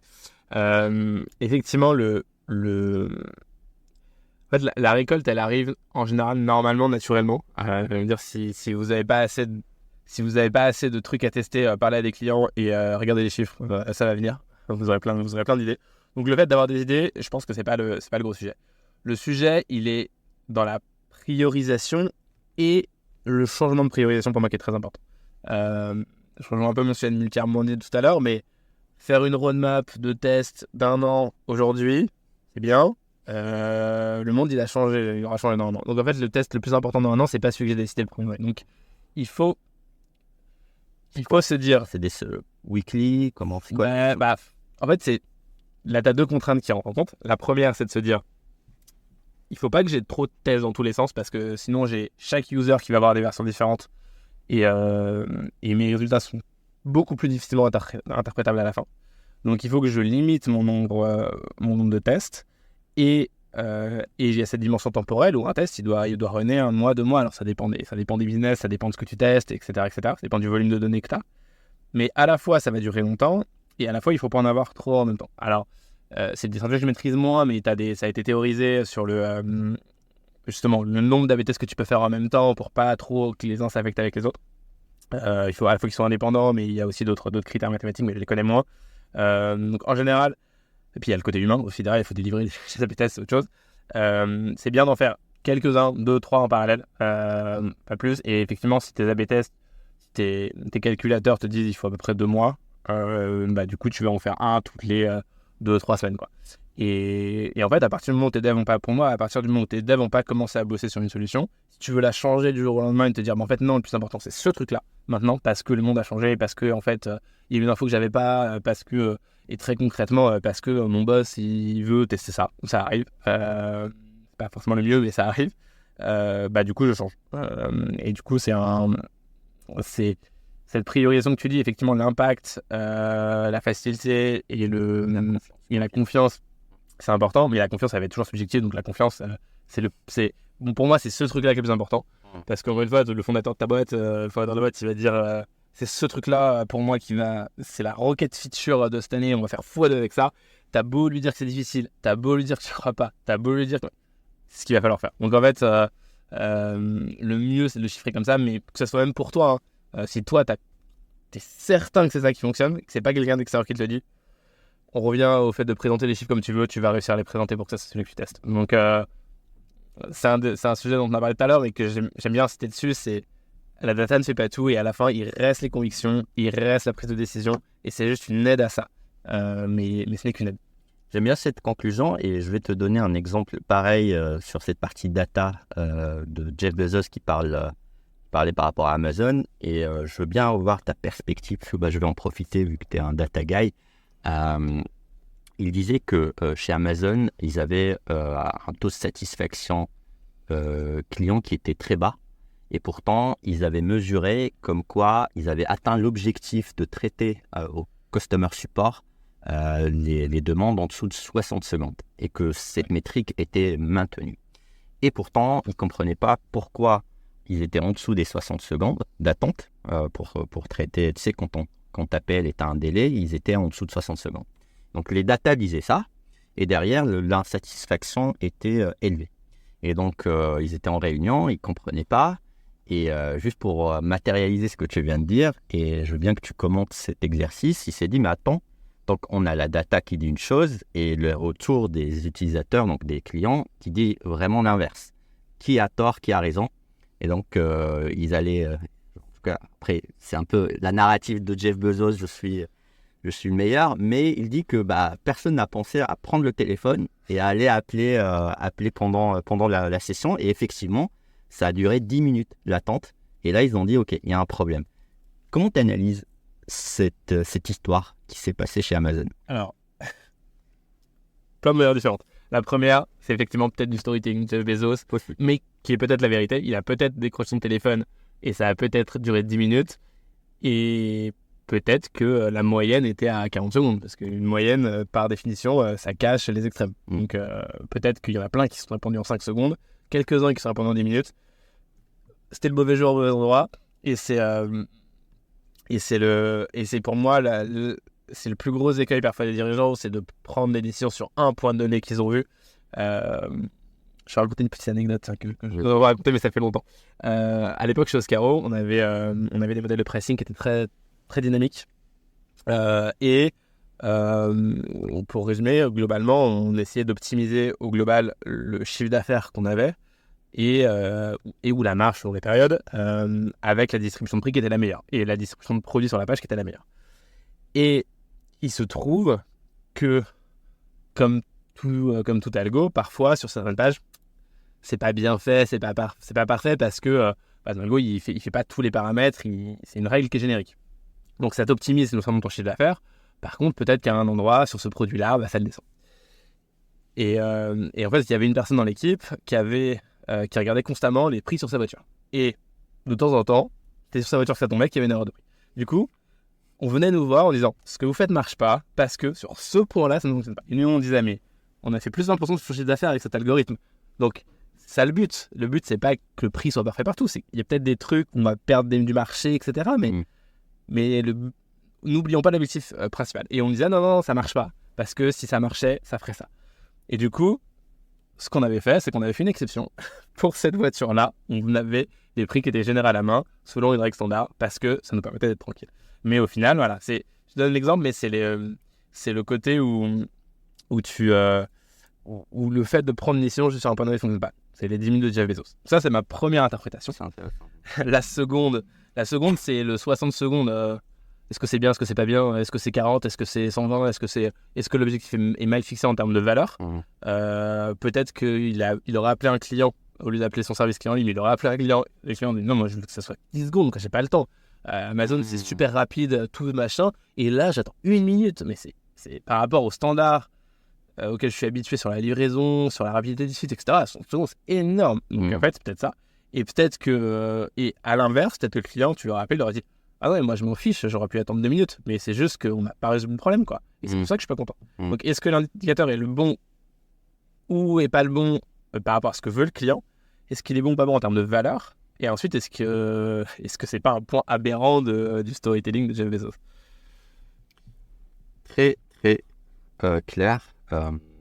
C'est pas mal l'anecdote aussi. Je pense on le voit aussi souvent. La faites pas ou cachez la main. Mais effectivement, ce côté, le dirigeant qui est sûr de quelque chose. Il sort une page et qui te dit là, c'est pas bon. Là, c'est pas bon. Et tu lui dis oui, mais au global, l'objectif est rempli. Il arrive souvent. Vraiment avoir une. Et en fait, si les dirigeants arrivent à comprendre justement ce problème de statistiques et de se dire la volatilité est très grande quand tu as un seul point de données, bah ça sera beaucoup mieux, mais parfois c'est pas le cas. Très bien. Ils sont bons à d'autres choses, ils sont bons à vendre, ils sont bons en vente, et c'est ça qu'on leur demande. Et parfois, effectivement, sur le sens statistique. Tu m'as parlé de bidding avant qu'on attaque ensemble. Aujourd'hui, comment tu fais les arbitrages d'attaque quand tu fais par exemple l'acquisition au niveau de par exemple des canaux comme Facebook, Google? Est-ce que tu as développé une stratégie spécifique à ça, plus spécifique peut-être pour l'e-commerce? J'aimerais bien un peu comprendre cette réflexion que tu peux avoir sur l'acquisition aujourd'hui. Sur le bidding principalement? Ouais, on peut démarrer par le bidding et comment en gros tu arrives à arbitrer et à concevoir avec de la data la meilleure stratégie d'acquisition. Bah, là, on va attaquer le sujet d'attribution, qui me tient beaucoup à cœur. Mais la première chose à savoir, c'est quand on parle effectivement d'acquisition, de comprendre la meilleure stratégie d'acquisition, c'est comprendre quel type de campagne, quel type de créa, quel type d'audience, quel type de levier, etc. fonctionne le mieux et en proportion de combien. Ça me permet deux choses. Ça permet de mettre plus d'argent sur ce qui fonctionne pas. Ça permet de corriger ce qui fonctionne pas. Donc il y a un cas très simple pour mesurer ça. Si toutes les personnes achètent dans la session et il ne faut pas de repeat, bon bah tu sais qu'il est venu de Google de cette campagne parce que tes UTM blablabla te le disent bien. Tu mesures ton ROI à la fin. Tu sais que ça fonctionne mieux, que ça fonctionne pas. Et du coup tu te dis bah ça fonctionne bien mieux que ça. Du coup, je mets mon argent là-dessus. Le bidding étant une autre question, parce que le bidding aujourd'hui est principalement fait par Facebook et Google. Moi, c'est plutôt l'attribution budgétaire que je vais faire. Le fait de savoir si vous mettez plus d'argent sur ce type d'audience, sur cet utilisateur ou celui-là, bah, c'était pas le cas avant, mais aujourd'hui, Google a beaucoup plus de données que moi, Facebook aussi. Oscaro, c'était un peu particulier parce que ce qui faisait vraiment la spécificité, c'était la voiture en tant que telle et pas tant le user. Là, ils avaient moins d'infos et nous, on en avait plus, mais on avait développé un peu des systèmes de bidding là-bas. Mais aujourd'hui, tu ne battras pas Google si tu fais ton propre bidding et tu ne battras pas Facebook. Donc, fais-leur confiance là-dessus. Mais il faut leur donner le plus d'informations possible. Donc, il y a un sujet, de remonter de la donnée, notamment aujourd'hui quand les coûts sont moins forts. Mais il y a ce sujet, du coup, en amont de se dire à qui je donne l'argent et sur quel type de campagne je mets l'argent. Et ça, c'est encore un truc qu'il faut arbitrer sur le côté annonceur, on va dire, en tout cas côté marketeur, de se dire qu'est-ce qui fonctionne, ce qui ne fonctionne pas. Donc si je reviens sur l'attribution, si j'ai un seul canal de vente et une seule session et que j'ai ma commande directe derrière, je l'attribue du coup à ce levier-là et puis je suis capable de faire mes ROI. La difficulté, c'est que c'est quand j'en ai 2 ou 3. J'ai Google, la personne, elle tape quelque chose sur Google Shopping, paire de chaussures Nike, elle clique, elle arrive chez moi, elle regarde 2-3 trucs, puis elle s'en va. Puis elle retape le nom de ma marque à moi, de mon site à moi, elle revient, elle met au panier mais elle n'achète pas. elle se ferait targeter derrière, elle clique mais elle lâche toujours pas, et finalement elle retape quelque chose dans Google Shopping sans le nom de ma marque, et elle retape le nom du modèle de chaussure, elle revient chez moi comme ça et elle achète. Bon bah c'est quoi le levier, quel est le levier sur lequel je dois investir et quel est le levier qu'elle fait venir mon client. Donc ça c'est des problématiques qui sont plus complexes. Il y a des business qui sont plus au first click, au last click, ou d'autres qui sont beaucoup plus... Juste, je me permets de rebondir sur ça. Est-ce que tu peux expliquer le last click, le first click, tous ces modèles un peu d'attribution avant? Dans l'attribution, c'est toujours de partir du fait qu'il y a plusieurs sessions, plusieurs canaux d'acquisition et une vente à la fin. Donc là, j'en ai donné 4, on va dire A, B, C, D pour faire simple, et une vente derrière. C'est de se dire quelle est la campagne qui génère la vente. On va plutôt parler d'attribution. Et on peut aussi parler de contribution, c'est dans quelle proportion chacune de ces campagnes génère la vente. Ce que ça va me dire, c'est du coup, peut-être que mon levier B, il joue pour 50% de la vente, et du coup, je vais lui attribuer 50% de la valeur. On verra ce que ça veut dire contribuer à 50% de la vente. Et peut-être qu'en fait, c'est A et c'est 100%. Et donc, il y a plusieurs modèles qui ont été pensés depuis que le marketing en ligne existe, et que ça, c'est traquable, parce que c'est un métier qui n'existait pas à partir du moment où on ne traquait pas cette donnée, ce qu'on appelle les modèles d'attribution. Le plus simple, qu'il soit technique ou qu'il soit à utiliser, c'est le modèle last click. Le modèle last click, ça veut dire, peu importe ce qui se passe, j'attribue 100% de ma vente à mon dernier levier. Je considère que c'est le dernier levier, là où la personne est venue, qui génère la vente. S'il n'était pas là, j'aurais pas fait ma vente. On parle, tu vois, on vient dans le raisonnement, un petit sophisme là-dedans. Ce dernier levier, s'il n'avait pas eu lieu, je n'aurais pas fait ma vente. Du coup, ma vente est attribuable 100% à mon dernier levier. Mais dans ce que je dis là, c'est si la personne t'avait jamais découvert, elle connaissait pas le nom de ta marque, elle l'aurait pas tapé en fait sur le levier, c'était B ou C tout à l'heure. Donc en fait, elle l'aurait pas acheté chez toi à la fin. Donc en fait, ça peut pas être 100% de la vente. Alors il a été utilisé très longtemps parce que il est très simple. Techniquement, il y a l'UTM dans la même session et t'as la vente à la fin. T'as pas besoin de cross tes sessions sur le même utilisateur, etc. Donc techniquement, c'est facile. Et la deuxième raison pour laquelle il a été largement utilisé, c'est parce que c'était le modèle de base de Google Analytics. Et pourquoi c'était le modèle de base de Google Analytics? Parce que Google AdWords fonctionne très bien au last click. Et Google étant pas bête, il a montré un modèle au last click parce que c'est ce qui favorisait le mieux Google Ads. Ce qui fait que si tu regardes la perf au last click, les gens investissent plus d'argent sur Google que sur Facebook. Et du coup, étant donné que Google Analytics est gratuit et que c'est utilisé par, je sais pas la proportion, je veux dire 90%, mais peut-être des e-commerçants aujourd'hui, c'est un modèle qui a été très largement... Ils ont orienté ce que tu dis, ok, intéressant. Et fait contraire, si tu regardes Facebook, c'est le contraire. Facebook, ils sont... alors ils vont être sur des modèles plutôt... c'est souvent du post-click, donc je vais pas rentrer dans le détail, c'est pas exactement ça. Mais dans les grandes lignes, ça va être plutôt du first click, parce que Facebook, effectivement, va faire découvrir une marque, mais ça va pas être le levier finisseur. Parfois sur du retargeting, mais souvent, ça va peut-être être Google. Mais du coup, ils vont se dire, regarde plutôt first click, parce que c'est ce qui va les avantager le plus. Donc ça, c'est le last click. Le first click, j'en ai parlé un peu là, mais c'est l'opposé. C'est de dire, je mets tout sur le A. Je considère que si la personne n'avait jamais entendu parler de moi la première fois, elle ne serait jamais venue sur la suite. Oui, mais dans mon cas précis, la personne n'a pas tapé le nom de la marque sur le dernier. J'ai bien fait la précision. Donc en fait, si j'étais pas présent sur Google Shopping quand même sur mon dernier levier, j'aurais pas converti non plus. Donc c'est pas vrai, c'est pas tout à fait... Donc après, des modèles sont... je vais pas entendre tous les détails, mais il y a plein de modèles en U typiquement qui sont apparus. Donc tu mets beaucoup de poids sur le premier, beaucoup de poids sur le dernier, des poids plus faibles sur les leviers intermédiaires. Tu as des modèles croissants ou décroissants en disant tu mets 10% sur le premier, 20% sur le deuxième, 30% sur le troisième, et il doit rester 40%. Ouais, c'est ça sur le dernier. Et du coup, tu considères que plus tu es proche de la conversion, plus c'est important. Mais ça, c'est pas forcément basé sur des faits, plutôt une intuition. Et en fait, tout ça, c'est pour essayer de se rapprocher d'une notion qui m'est très, très, très chère, qui est l'incrément. On en parle un peu tout à l'heure sur la BTS, mais de se dire, en fait, ce qui m'intéresse, c'est quel est l'incrément apporté par ce levier. Si ce levier n'avait pas été présent, j'aurais fait combien? Et j'aime bien utiliser ça sur la... Moi, je challenge beaucoup le retargeting en général quand j'arrive chez des clients ou même dans mes boîtes précédentes. Tu fais un call avec une agence de retargeting, Crypto pour ne pas les citer, qui vont te dire que tu as un ROI de 20 et que c'est incroyable. Alors déjà, il est pas en marge, il est en chiffre d'affaires, et ensuite, il est en last click, ou il est en pass click. Et du coup, tu leur dis, oui, mais en fait, tous les gens qui ont cliqué là sur sur l'ad Crypto et qui ont acheté chez moi, ils auraient acheté quand même, ils avaient déjà mis au panier, ils étaient limite en train de faire la carte bleue, ils ont fait autre chose. Donc, oui, j'en aurais perdu un petit peu, mais les gens, ils seraient revenus et ils auraient acheté. Et chez Oscaro, c'était encore, c'était je cite beaucoup Oscaro, mais c'était vraiment l'exemple typique. Oscaro, c'est un business où ta voiture, elle est en panne. Donc, soit tu achètes chez nous, soit tu achètes ailleurs, mais tu vas pas rester 48 heures sans acheter, c'est sûr. Tu as besoin d'aller au boulot, tu as besoin d'emmener tes gosses à l'école, la voiture ne roule pas. Et donc, me dire que parce que tu es là, les gens achètent plus, non. Parce que tu es là, les gens achètent peut-être un tout petit peu avant. Et j'en récupère peut-être une partie qui aurait été à la concurrence pour plein de raisons, ils ont oublié, ça arrive. Mais ton uplift, c'est pas juste la valeur que tu attribues à ton dernier clic.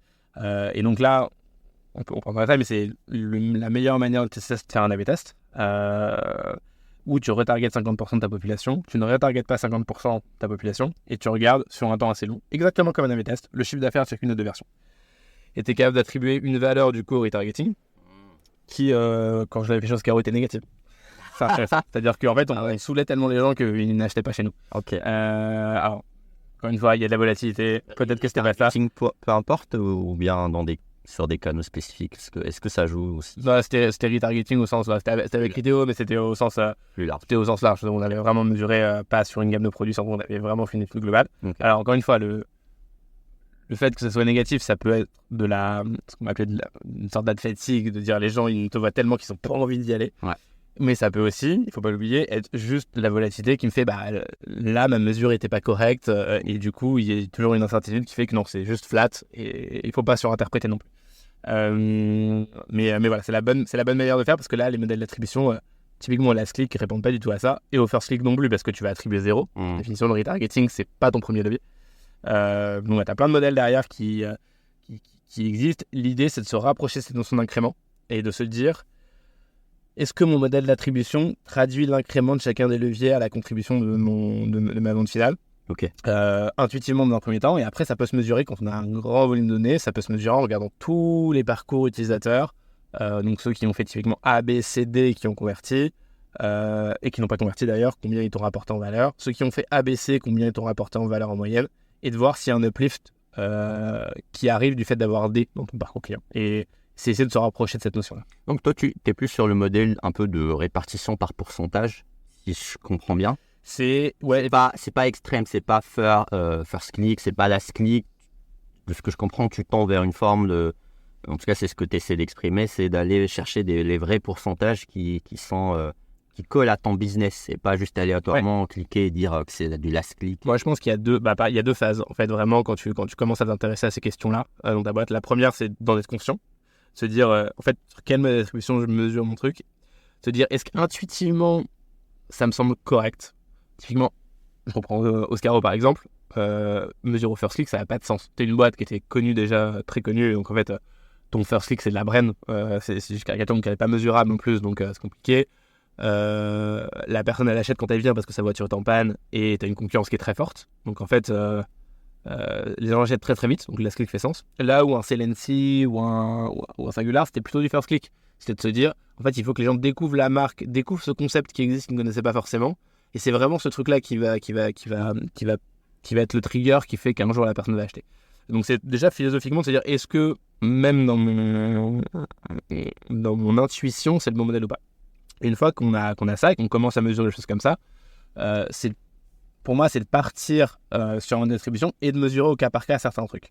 Le retargeting, comme je te l'ai dit, il y en a plein d'autres que tu peux mesurer comme ça. Se dire, une fois que j'ai mon modèle first click, par exemple chez CLNC, qui tourne, je veux évaluer mon retargeting. Et du coup, je l'évalue sur une manière incrémentale avec un A/B test. Et une fois que j'ai la valeur de mon retargeting, je sais que mon retargeting compte pour 5% de mes ventes. En fait, à chaque fois que j'ai retargeting dans un truc, j'ai un uplift de 5%. Et du coup, je vais adapter mes coefficients. Je vais plus faire du first click. Je vais faire du 95% sur mon first click. Et je l'attribuerai 5% à mon retargeting. Et petit à petit, comme ça, tu peux construire ton modèle d'attribution et te rapprocher de quelque chose qui est plus proche de la vérité. Ce qu'il ne faut jamais oublier, c'est ce que j'ai mentionné à un moment donné, c'est que quand tu regardes des données de tracking, tu as toujours 10% qui est à peu près... Donc en fait, être plus précis que 10% à peu près, ça ne sert à rien. Ça, c'est une bonne anecdote. J'avais ça chez Singular, où en fait, quand on regardait sur Google, sur Facebook, si on touchait plutôt des users qui étaient déjà venus ou pas, on voyait qu'il y avait 90% à peu près, si je ne dis pas de bêtises, de mon spend qui était sur de la première visite. Il y avait 10% qui était sur du retargeting, où on touchait des gens qui nous avaient déjà vus. Et il y avait 90% du spend qui était sur la découverte. Et en fait, quand on s'est posé la question de faire un modèle d'attribution vraiment plus compliqué, on s'est dit, en fait, je vais corriger, à part pour le retargeting, mais pour l'ensemble de mes leviers qui sont, on va dire Google et Facebook pour être très simple, AdWords, enfin le texte sur AdWords et les créas sur Instagram et Facebook. En fait, à 10%, je suis correct. Peut-être que je suis révélé de 10% ce truc-là. Mais si je fais un énorme travail sur mon modèle d'attribution, etc., en fait, je vais corriger que de 10% potentiellement mon truc, sachant que j'ai déjà 10% d'incertitude sur mon tracking. Donc en fait, ça sert à rien. Et est-ce que le fait que mon CAC soit à je sais pas, 500 € ou 550 ou 450, ça va vraiment changer mon exécution au jour le jour? Non. Donc ouais, ça ne sert à rien de le faire. Il ne faut jamais oublier aussi l'objectif business derrière de ce modèle d'attribution et de se dire faut pas en faire un pour la beauté du geste. Il faut qu'il t'apporte une certitude vraiment beaucoup plus forte sur les décisions que tu vas prendre. Il faut qu'il soit activable. Très clair, et d'ailleurs j'ai une question qui est dans la continuité de ce que tu m'as dit, qui intègre l'offline, parce que ça m'a toujours intrigué, ce panneau publicitaire qui est physique, ou je sais pas quoi, ou même d'autres canaux, ou même maintenant, il y a, le digital out of home, ça va, tu peux peut-être on peut l'intégrer, mais en fait, je sais pas, j'achète une moto Yamaha, et il s'avère que mon parcours a été que la première fois j'ai vu un panneau, parce que c'est mon trajet au quotidien pour aller au travail, c'est un panneau physique, donc il n'y a personne qui est en train de collecter cette information-là. Derrière, il s'avère que je suis dans la réflexion de m'acheter cette moto, parce que j'en ai marre de prendre la voiture, trafic, machin, je fais des recherches. Il s'avère que parmi les motos qui apparaissent dans cette phase de recherche, c'est du Yamaha. Je fais cette visite-là. Quelques jours plus tard, je suis reciblé. Et quelques jours plus tard, je repasse sur le même panneau. Il s'avère que en fait, tu as changé le panneau et c'est une offre de Yamaha fin d'année. Et la semaine d'après, j'ai acheté la moto.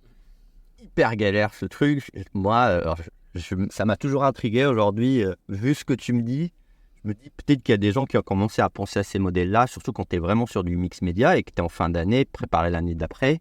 Et tu te dis, mais attends, est-ce qu'on réachète des panneaux? Est-ce qu'on achète, je sais pas, quelle est la proportion dans nos investissements l'année 2024, par exemple? Ce que tu viens de dire, là, c'est de regarder les investissements passés et de regarder les bénéfices. Donc, il y a plusieurs réponses, il n'y a pas de réponse parfaite. Celle que tu viens de faire est presque pas la plus compliquée à la fin, c'est de se dire, ce qu'on a appelé à un moment donné, je sais plus si c'est ce terme-là maintenant, mais le Mix Marketing Model, je crois, le MMM, c'est de se dire, je regarde sur plein de périodes de temps mes investissements dans des leviers et les bénéfices que j'ai. Je fais ma régression linéaire, je regarde mes coefficients et c'est ce qui va me donner mon modèle d'attribution. Ça a été pas mal vendu par pas mal de boîtes de conseils. J'ai longtemps moins parlé aujourd'hui, mais il y a 5-6 ans. Moi, le gros problème là-dessus, c'est la dimension temporelle que tu n'as pas. Chez Oscaro, qui peut fonctionner, mais en fait, effectivement, tu as peut-être mis 2 mois en fait, à faire ça. Et en fait, l'investissement dans le panneau publicitaire que tu as vu en novembre et ton achat que tu as fait en janvier, si tu sais pas dans la même période, donc ton modèle, ça marche pas. Donc, c'est très stimulant, intéressant d'un point de vue statistique, mais je pense que, en tout cas, moi, je trouve que la véracité de ce que tu en sors est pas correcte. Et du coup, il y a 3 manières de faire ça. La première, c'est de demander à ton client. C'est très, on l'oublie parfois parce qu'on est très data et tout, mais avoir même en e-commerce sur checkout de dire comment avez-vous entendu parler de nous. Alors, ce qui est drôle, c'est que parfois quand on a la donnée, on se rend compte que c'est pas ça. J'ai un exemple comme ça chez Singular où je discutais avec un client qui me dit moi, la première fois que je vous ai vu, j'ai tapé peinture cheval dans Google parce que je cherchais une peinture de cheval pour ma femme qui aime beaucoup les chevaux, et c'est comme ça que je vous ai découvert, et ensuite j'ai fini par acheter chez vous. Et en fait, quand on regarde, on voit que peinture cheval, il l'a pas tapé sur Google, il l'a tapé chez nous, et qu'en fait, il nous a découvert sur Facebook la première fois, et que c'était pas du retargeting, quoi. Donc, a priori, c'est pas. Donc, c'est pas parce que c'est Google qui te le dit que c'est plus vrai que la data. Oui. L'inverse, c'est faux aussi. Mais c'est une bonne manière, en tout cas, de sentir ce truc-là, de demander à ton client, surtout dans un business qui est une moto qui est très long terme. En fait, il n'y a pas beaucoup de clients, il se passe du temps avec toi, tu peux engager la discussion et tu peux le redoter quelque part. C'est intéressant et il ne faut pas l'oublier. Le deuxième, c'est un peu ce que font des boîtes, c'est le code promo. En fait, oui. tu tapes ça et tu as la livraison offerte, tu as 500 € de réduction. Si tu donnes ce code ou ce flyer quand tu arrives dans ta concession, tu vois, si tu l'avais reçu, si c'était pas ça, mais si c'était un truc que tu avais reçu dans ta boîte aux lettres, tu avais le flyer, on sait que tu l'as eu comme ça permet de tracer ça. Ça permet pas d'attribuer, mais ça permet de savoir que ce levier existe, en fait, que tu l'as vu. Ça permet pas de dire que c'est ça qui a déclenché la vente, mais ça permet d'avoir le point de données, en tout cas.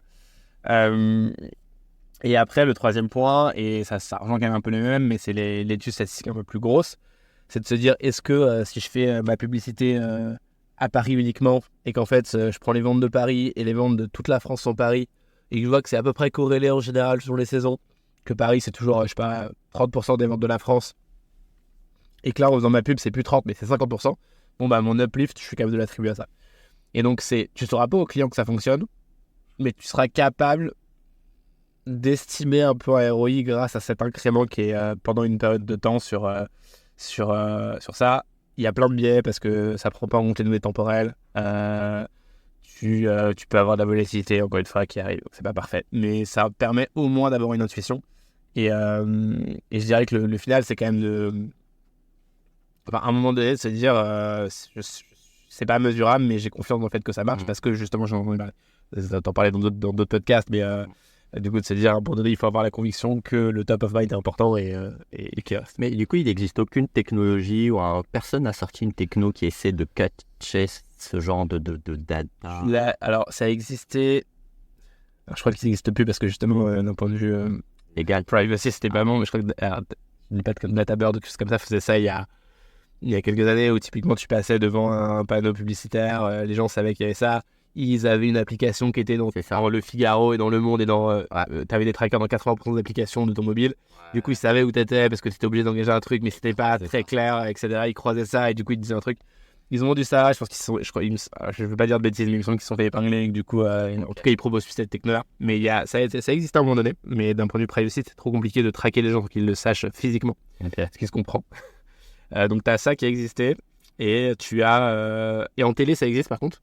En calculant ce qu'on va appeler le direct télé. Donc c'est de dire t'as une pub qui passe à la télé, t'as des logiciels alors t'as Admo, t'as TVTY, t'en as d'autres qui font ça, t'as une pub qui passe à la télé ou à la radio, dans les 5-6 minutes qui suivent tu vois le pic, t'es capable d'isoler ce pic là, d'essayer de savoir quel utilisateur vient de la télé ou pas en fonction de leur comportement qui est différent des autres, et de se dire bon bah ceux-là ils viennent de la télé, et du coup de leur rajouter un levier à ce moment-là, dire télé à ce moment-là. Okay. Et ça mesure pas, tu sais que ton loop parce que tu as le top of mind qui est pas dedans, mais ça te donne, en tout cas ça donne une tendance. Ça permet typiquement d'arbitrer, moi je l'avais fait chez Cellensys, ça permet d'arbitrer tes chaînes, tes spots, tes horaires.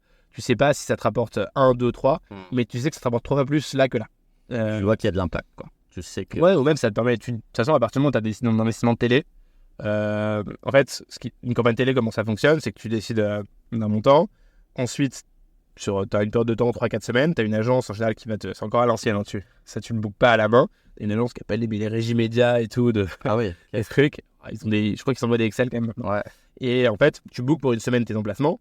Et en fait, tu regardes comment ça fonctionne au bout d'une semaine sur ton site quand tu l'as. Et sur les semaines d'après, tu dis bah non, je veux plus ce créneau de TF1 19h parce qu'en fait, il vaut cher et il ne m'apporte pas grand chose. Par contre, ce Arte 21h, très très bon, du coup, mets en plus. Et du coup, des brokers. Ouais, c'est un peu ça. Et du coup, tu sais pas si ça te rapporte 1, 2 ou 3, mais tu sais que ça te rapporte 3 fois plus que l'autre. Et du coup, tu mets l'argent au bon endroit sur la télé. Tu sais pas si la télé c'est le bon endroit, mais tu sais que cet endroit en télé c'est mieux que cet endroit en télé. Ok, très très intéressant. Je vais en profiter tant qu'on y est un peu sur ces sujets de. Tu as parlé des RGPD, tu as parlé un peu de contraintes. Ouais. Je vais en profiter pour rebondir un peu sur cette nouveauté au niveau des cookies, ces dernières mises à jour. Je suis un peu moins B2C en termes, même ça s'applique aussi au B2B j'imagine, mais c'est quoi l'impact concrètement de ces évolutions un peu de retrait de cookies, que ça soit par les GAFAM? L'impact principal, c'est que je dirais que c'est que c'est que tu vas avoir plus de mal à la fois à récolter de l'information chez toi, même si ça normalement c'est plus ou moins protégé, je rentrerai un peu dans le technique après, mais tu vas avoir plus de mal à connaître ton client, à connaître tes users. Principalement parce que tu vas avoir du mal à savoir que la personne qui est venue le 1er décembre c'est la même qui vient le 1er janvier. Parce que ton cookie entre temps il a disparu. Donc on verra, il y a des manières de changer ça. Et le deuxième, c'est que tu vas avoir, et là c'est plus le cas, tu vas avoir beaucoup de mal à donner cette information à une tierce partie, une third party. parce que je crois que les cookies vont être valables. Alors Safari c'est une journée, je sais plus exactement que Google veut faire, mais ça me prend la même De réduire la durée. Ouais. Et du coup, tu viens le lundi, tu viens le mardi, Google c'est. Enfin, je vais mettre des biais après, mais Facebook c'est pas que c'est la même personne. En fait, il voit une personne, il voit une autre personne. Okay. Si toi tu lui dis rien, c'est pas que c'est la même. Il va la compter quoi en deux? Il va dire deux personnes différentes. Il y en a une qui est venue et qui a fait ça depuis Facebook, l'autre elle est pas venue depuis Facebook et elle a acheté. Et en fait, il va pas couper les deux. Okay. Alors, il y a des manières de changer ça. Hein. Il y a tous les chiffres qui tournent autour de la conversion API. De dire à Facebook, bah, cette personne et cette personne, c'est la même. Toi, si tu le sais, tu peux lui dire, globalement. Donc, ça change ce truc-là. Et sur la connaissance, on va dire, de ton client, pour toi, être capable de le traquer de manière analytique, il y a deux sujets différents. Il y a le sujet légal, globalement, qui dit tu peux poser des cookies sur tes clients. Bah, d'abord, techniquement, tu peux poser des cookies pour savoir que c'est pour garder la session activée. Quoi. Quand tu te logs quelque part, tu n'as pas envie de te loguer à toutes les pages. Globalement. Les cookies, ça sert à ça. Et ensuite, que toi, le lundi et le mardi, tu saches que c'est la même personne parce que tu vas être capable d'améliorer ton site, etc. Ça, pareil, la loi, RGPD, etc. te dit que tu as tout à fait le droit de le faire, sans demander le consentement, etc. Donc, tu as cette logique de loi et de consentement et qui te dit si tu n'as pas le consentement de l'utilisateur, tu peux pas lui poser des cookies publicitaires. Et c'est là où Safari, Google jouent un peu dessus en disant nous, on protège l'utilisateur, on fait en sorte que même si les cookies sont posés dans votre dos, ils puissent pas rester avec notre navigateur. Ça, c'est le premier point. Et ensuite, point réglementaire et point technique. Et ensuite, par contre, il y a ce côté effectivement de transmettre la donnée qui techniquement maintenant est difficile. Avec ces cookies qui sont transmettre à une third party. Ouais, une third party. Donc il faut le faire avec ce qu'on appelle une conversion API, donc des server-side. Donc toi, tu as l'information parce que tu peux le faire de manière éthique, tu peux le stocker dans ton serveur et tu lui donnes pas à travers une techno de tracking, tu lui donnes à travers une techno API, donc comme si tu lui envoyais un fichier Excel. Quoi. Tu lui dis, bah tiens, moi j'ai tous ces gens-là, avec tous ces ID-là qui sont venus, cette personne-là et cette personne-là, c'est la même, donc compte que c'est la même. Là où moi, j'ai du mal à me faire une conviction forte. Alors, je sais que Google, ils sont en train de faire ce qu'ils appellent une privacy sandbox, de se dire, je vais pas traquer les utilisateurs de manière nominative, mais je vais être capable sur des groupes de population de savoir que celles-là sont meilleures que d'autres et du coup de cibler celle-là plutôt que celle-là sans avoir la donnée nominativement. Alors, je sais pas exactement comment ils vont faire ce truc-là, mais Google, j'ai l'impression qu'ils vont interdire de le poser pour les autres et qu'eux, ils vont avoir l'info. Mais ce qui est normal, ce qui est de bonne guerre, on va dire. C'est pour ça qu'ils ont fait Chrome à la base et c'est un très bon positionnement de leur part. Okay. Donc ça va, globalement, c'est ça que ça va changer. À la fois, je pense, si je résume, la connaissance de tes users en temps 1 et l'optimisation de tes campagnes en temps 2 parce que le bidding va être plus compliqué et le ciblage va être plus compliqué. Donc ça va descendre les performances de tout le monde. Moi, je me dis que d'un point de vue macro, si tout le monde a un mauvais ciblage, les gens vont être prêts à payer moins cher parce qu'ils savent qu'il y a le ROI va être moins bon. Du coup, à contrainte de ROI de ton business, ils vont être prêts à mettre moins d'argent en marketing. Du coup, les enchères vont baisser. Du coup, in fine, il devrait y avoir un équilibre qui se fait et c'est Facebook et Google qui vont être perdants. Mais c'est pas ce que je vois aujourd'hui. Pour l'instant, non. C'est arrivé. Si, après 2019, c'est arrivé. Il y a 2019, je sais plus, 2020, 2021, je sais même plus, iOS 14, où tu as attaqué les investissements publicitaires sur Facebook qui, au bout d'un moment, vachement baissé. Ça remonte maintenant parce que je pense qu'ils ont réussi à compenser ça avec une techno chez eux. Mais il y a eu un moment où il y a eu quelques trimestres où Facebook a bien souffert du fait de ça. Mais ils se sont retournés. Donc en gros, je pense que après ça va amener un des derniers sujets, c'est la stack. Mais du coup, tu penses qu'il y aura des solutions qui vont se développer un petit peu pour contrer ça, pour tu as parlé de server-side en quelque sorte. Rentrons un peu dans les sujets de stack, comme ça donne des takeaways aussi pour les auditeurs. Commençons par ça. Est-ce que tu vois des technos se développer autour déjà parce que je pense que c'est un point important, on parle de data, donc tu peux pas activer quelque chose que... Ouais, ça commence à se faire. Effectivement, la partie tracking server-side où typiquement Safari, je vais pas dire de bêtises, mais globalement Safari, jusqu'à un moment donné, si tu avais le même nom de domaine, il considérait que c'était une first party. Donc en fait, tu avais typiquement, tu mettais, au lieu de mettre ton tracking Facebook sous l'adresse facebook.com, bah, tu pouvais le mettre sous domaine.le-nom-de-mon-site.com, donc tracking.oscaro.com, et Safari considérait que c'était oscaro.com et du coup first party, et du coup tu fais ce que tu voulais. Maintenant, il faut que l'IP, si je dis pas de bêtises, match à plus de 50%. Donc il faut que Google soit la même IP. 50%, pourquoi ? Parce que ça peut être le serveur qui est à côté, parce que tu as plusieurs serveurs, ça peut arriver. Mais du coup, il faut que ça matche. Donc, si tu n'as pas tout ça, tu vas effectivement avoir ces limitations de cookies.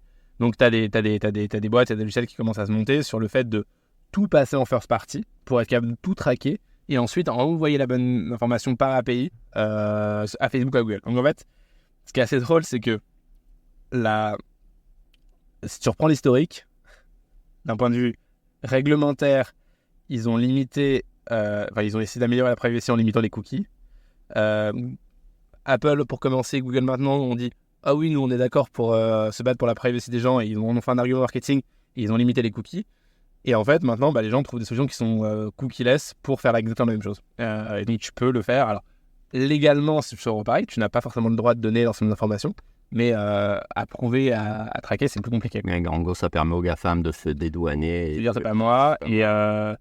Et c'est aussi beaucoup plus technique à comprendre. Aujourd'hui, la CNIL, elle regardait le code et voyait qu'il y avait un fire du tag Facebook et disait attention, maintenant, vu que c'est server-side, c'est comme dans des contrats, tu sais pas ce qu'il y a dans des contrats.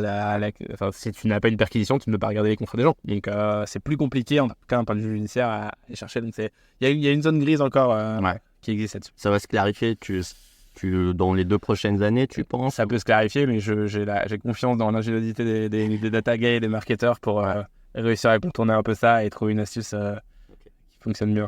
Mais c'est un peu le gendarme et le voleur, quoi. Toujours un peu d'avance. Toujours, ouais. Je vais en profiter pour compléter un peu sur le sujet de la stack data et les stacks techniques. Toi, aujourd'hui, au-delà de ce qu'on a dit, c'est quoi ta stack d'outils ou de SaaS ou de logiciels que tu utilises au quotidien? Alors, pas peut-être nous dire tout, mais en gros, tu penses que c'est des outils hyper intéressants pour activer de la donnée, l'analyser, la comprendre? Je vais commencer par un lieu commun. Excel. Ah oui. On en parle pas assez souvent, mais je trouve que c'est toujours... Ok. C'est une mine d'or. Alors, je vais un peu moduler parce que je pense que maintenant j'utilise beaucoup Spreadsheet. Ouais. On va en parler parce que justement, toute ma stack, je suis très stack Google parce qu'ils ont des produits qui se parlent bien et qui fonctionnent très bien. Un peu comme Apple sur le hardware, mais sur le software, en tout cas, Google est très très bon. Mais je pense qu'il faut jamais oublier que les tableurs, c'est quelque chose qui permet de voir visuellement la donnée et de la travailler très très très vite et de comprendre vite des choses, que ce soit des TCD ou autres, des tableaux croisés dynamiques ou des formules, etc. Mais ça permet c'est la fin de la stack d'un point de vue data analyse, mais c'est super important. En général, la stack que j'utilise, c'est depuis que Google Analytics permet d'avoir de la donnée granulaire, je traque avec GA4, mais je sais pas, les auditeurs pourront le dire, mais je n'ai toujours pas réussi à vraiment bien comprendre l'interface de GA4.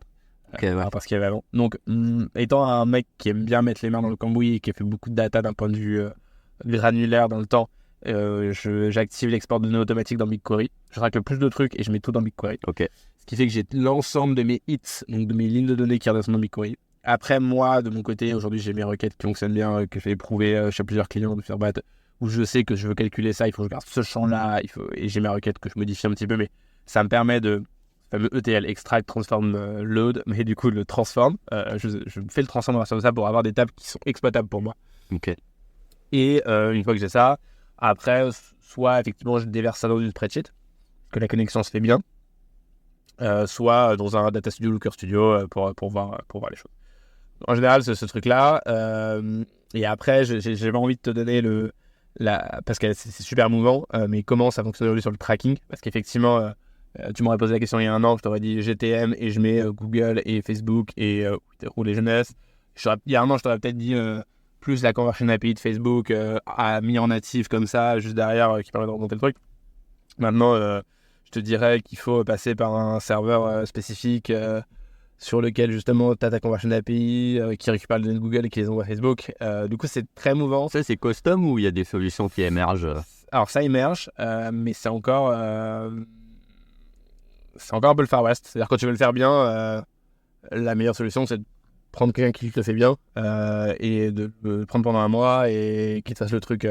Donc, il y a un vrai trou dans la raquette, en fait, d'un point de vue utilisateur, d'un truc qui est comme GTM avant. En fait, j'ai activé mon tracking, j'ai mes balises, je clique, je mets Google, je mets Facebook. Et par contre, derrière, c'est beaucoup plus technique que juste injecter une ligne de code. Donc ça, il n'y a pas de solution encore, mais ça va venir, je pense, assez vite. Ok. Autre chose, en gros, c'est l'essentiel. Ouais, après, je dois en oublier. Pour l'A/B testing, tu utilises quoi? J'ai souvent utilisé des trucs custom. En fait, une fois que tu as cette stack-là, dans BigQuery, j'envoie le paramètre A ou B. Et j'ai ma requête qui fonctionne derrière et je suis capable de mesurer le truc. Donc, tu as des A/B-TC, des Camino, tu en as plein qui le font, mais si tu as des techs qui maîtrisent un peu le truc, tu leur dis mais pour 50% A, mais pour 50% B, et c'est tout. Et souvent, tu es avec une team un peu une sorte de growth engineer ou des data engineers. Ouais, des devs, hein. Ça peut être des devs. En général, il y en a qui ont des sensibilités très data et qui aiment bien faire ça. Et si le brief est très bien fait, en fait, un dev te le fait très bien. Moi, j'ai beaucoup bossé, j'ai peut-être un défaut là-dessus, c'est que j'ai beaucoup bossé avec des boîtes qui sont custom. Oscaro, Celency, SangularArt. Les trois, c'est pas des Shopify, c'est pas des PrestaShop, c'est du site maison. Et du coup, ça a l'avantage d'être très flexible, le désavantage d'être parfois un peu lent parce que quand tu veux faire un truc, t'as de la technique qui traîne. Mais du coup, j'ai aussi ce biais j'aime faire les choses moi-même. C'est peut-être ce biais d'ingénieur aussi, expérience plus un code ingénieur qui est j'aime bien comprendre exactement ce qu'il fait et j'aime bien être sûr que je traque le bon truc. Et du coup, j'aime bien quand ça s'est mis en place, quand j'ai expliqué comment mettre en place et que ça fait exactement ce que je veux. Ok. Le temps passe vite. On est déjà à 1h bientôt 30. Et je trouve ça super intéressant. J'ai tellement d'autres questions, mais je pense qu'on va un peu résumer vers la fin et je vais te poser une question un peu plus large en mode qu'est-ce que au vu d'un peu nos échanges, qu'est-ce que tu penses qui est très pertinent par rapport à l'activation de la data dans un business ou peut-être qu'on n'a pas trop traité ou tu aimerais plus appuyer aujourd'hui dans notre épisode?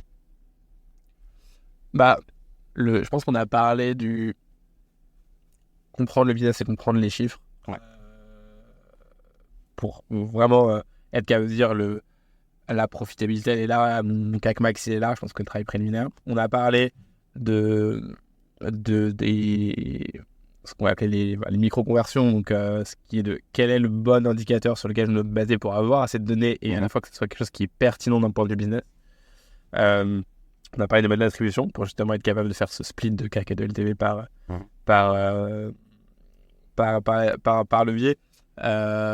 On n'a pas parlé d'un sujet qui est en général moins abordé par les grosses parce qu'on a une sensibilité très chiche, mais c'est les créas, c'est le copywriting. Ça, récemment, ça monte depuis un an et demi, je vois passer, c'est les créas stratégistes, c'est tout cet univers.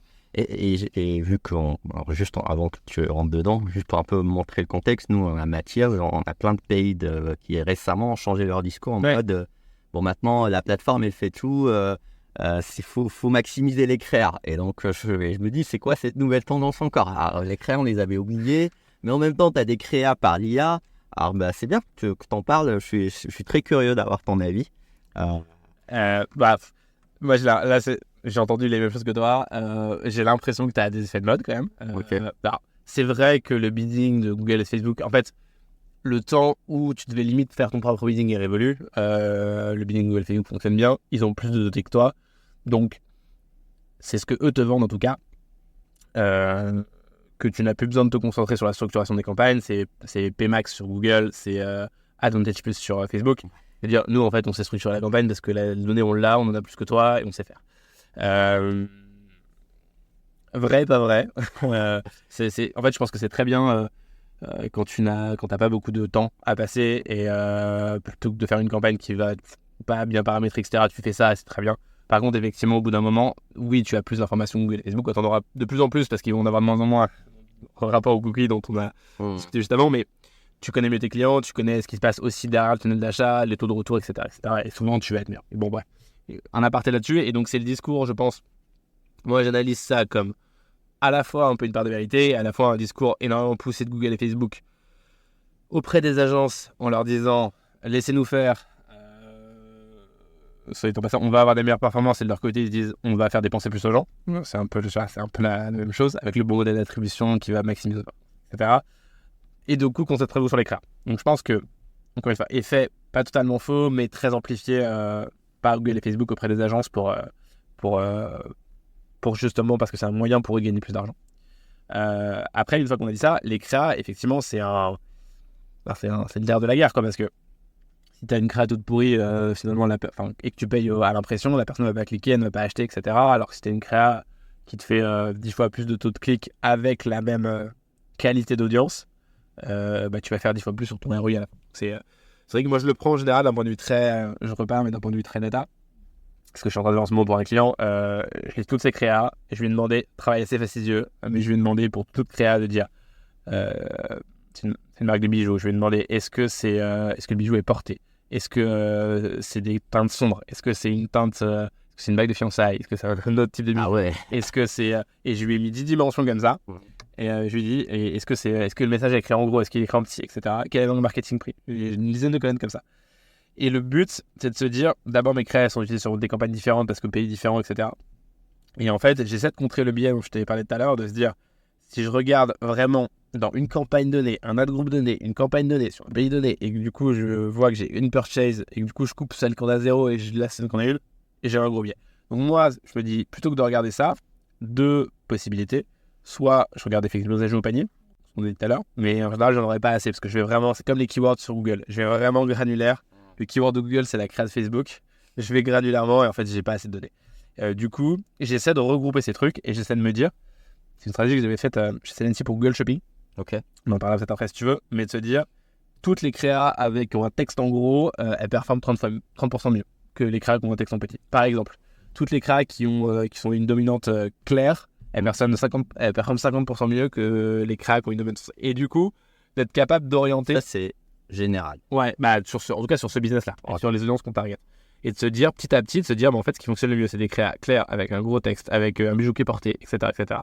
Et du coup, après, on va racheter des dimensions. On va dire, du coup, une fois que maintenant qu'on a ça, est-ce qu'il faut lui mettre ce truc-là, ce truc-là, ce truc-là. Et en fait, de raffiner comme ça et de se dire, c'est ce qui est utilisé, mais par les gens aujourd'hui qui font du gros, de dire, en fait, si mes campagnes, je les tune bien et tout, je vais aller chercher 15% de croissance, vraiment une créa qui fonctionne mieux, je vais faire x2. Et voilà. Donc, c'est d'essayer de se rapprocher de ce x2 et d'aller trouver ça. Mais je garde une approche analytique très forte en me disant, est-ce que je mesure le bon truc ? Est-ce que j'ai assez de données ? Et par contre, ça, les gens le font moins aujourd'hui. Ils veulent faire plein de créas, c'est très bien, mais ils font 20 créas. Qui font tourner sur une campagne qui a 1 000 € de budget par mois. Ouais, oui. Au bout d'un mois, ils se disent, celle-là, elle a un taux de clic à 20, celle-là, un taux de clic à 0,20, celle-là à 0,10. Je coupe celle à 0,10, celle à 0,20. Il n'y a pas assez de données, c'est ça. Je regarde pas la fin de ton funnel. Et donc, il ne faut pas. 1 000 €, c'est vrai. Voilà. Moi, j'ai des paid qui se plaignent de ça. Ils me disent, mais il donne 1 000 € et il fait 20. Non, mais il faut. Il fait 20 créas et je sais pas, multi. S'ils arrivent à comprendre le sujet justement de la volatilité dont on a parlé au tout début de l'épisode et du bien donné, ils vont se dire, non, c'est con. Il faut que j'en fasse 3. Il faut utiliser 3 mêmes pour mes campagnes, machin, etc. Et à la fin, je rafraîchis, je prends toute ma donnée, je vois ce qui fonctionne. Hyper intéressant. Bon, en vrai, j'ai envie d'aborder plein d'autres sujets. Je vais en profiter parce qu'il y a un sujet que tout à l'heure, tu as mentionné. C'est un autre extra. Tu as parlé de post-click. C'est aussi un nouveau terme que j'entends depuis quelques années. Là, la post-click experience, c'est ce côté, j'imagine, clique sur la pub et on arrive sur une page beaucoup plus optimisée. Alors moi, quand on m'avait expliqué ça la première fois, c'est une forme d'A/B test de ce que je comprends, mais ce que j'avais compris, c'est que si par exemple j'ai cherché un produit spécifique, au lieu de me renvoyer vers une page e-commerce un peu générique, tu m'envoies vers une page beaucoup plus deep autour de ce produit. Par exemple, je reprends un peu Yamaha. Moi, il y a une expérience à l'époque sur ce produit-là, on le faisait un peu en mode custom. Pareil, on jouait avec les keywords. Il y avait des trucs qu'on pouvait faire depuis Google où la page spécifique sur laquelle tu tombais, c'était spécifiquement lié à ton keyword. Oui. Je vois que c'est une trend qui prend. La première fois que j'ai entendu parler, c'était Instapage qui changeait un peu qui était un leader peut-être qui est toujours un leader des landing pages, qui s'est maintenant appelé post-click. C'est quoi ce post-click ? Est-ce qu'il y a vraiment un impact ?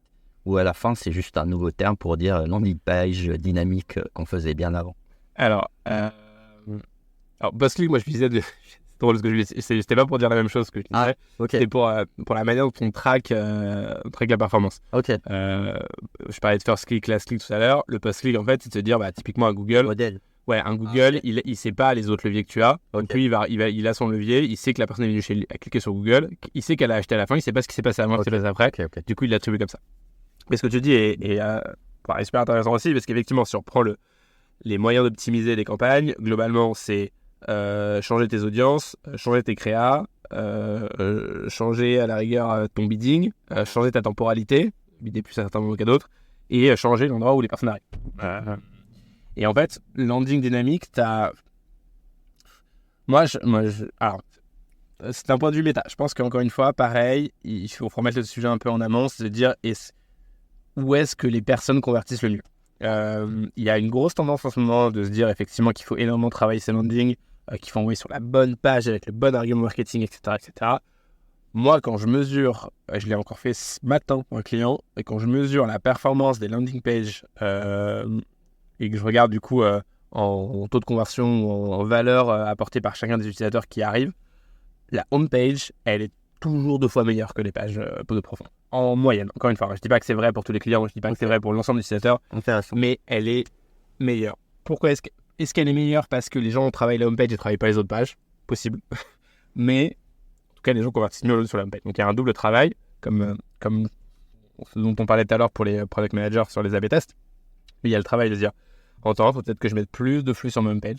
Mais en temps 2, il faut que je travaille mes autres pages parce qu'il n'y a pas de raison que ma home page, quand la personne a tapé canapé vintage Celency, que ma home page soit meilleure que ma page canapé vintage. C'est pas normal. Donc il y a ce travail. Mais il se trouve qu'aujourd'hui, je pense que les gens travaillent plus leur home page parce qu'ils se disent que c'est par là que rentrent les gens. Alors que non, les gens qui te découvrent rentrent en général pas par ta home page, ils rentrent sur Google, sur un mot-clé, donc plus profond en SEO, ils rentrent par ton CRM sur un produit, ils rentrent sur Facebook sur une créa qui est sur du coup un produit. Donc en fait, c'est pas ta home page qui est la plus vue, mais c'est un biais, c'est la plus travaillée aujourd'hui.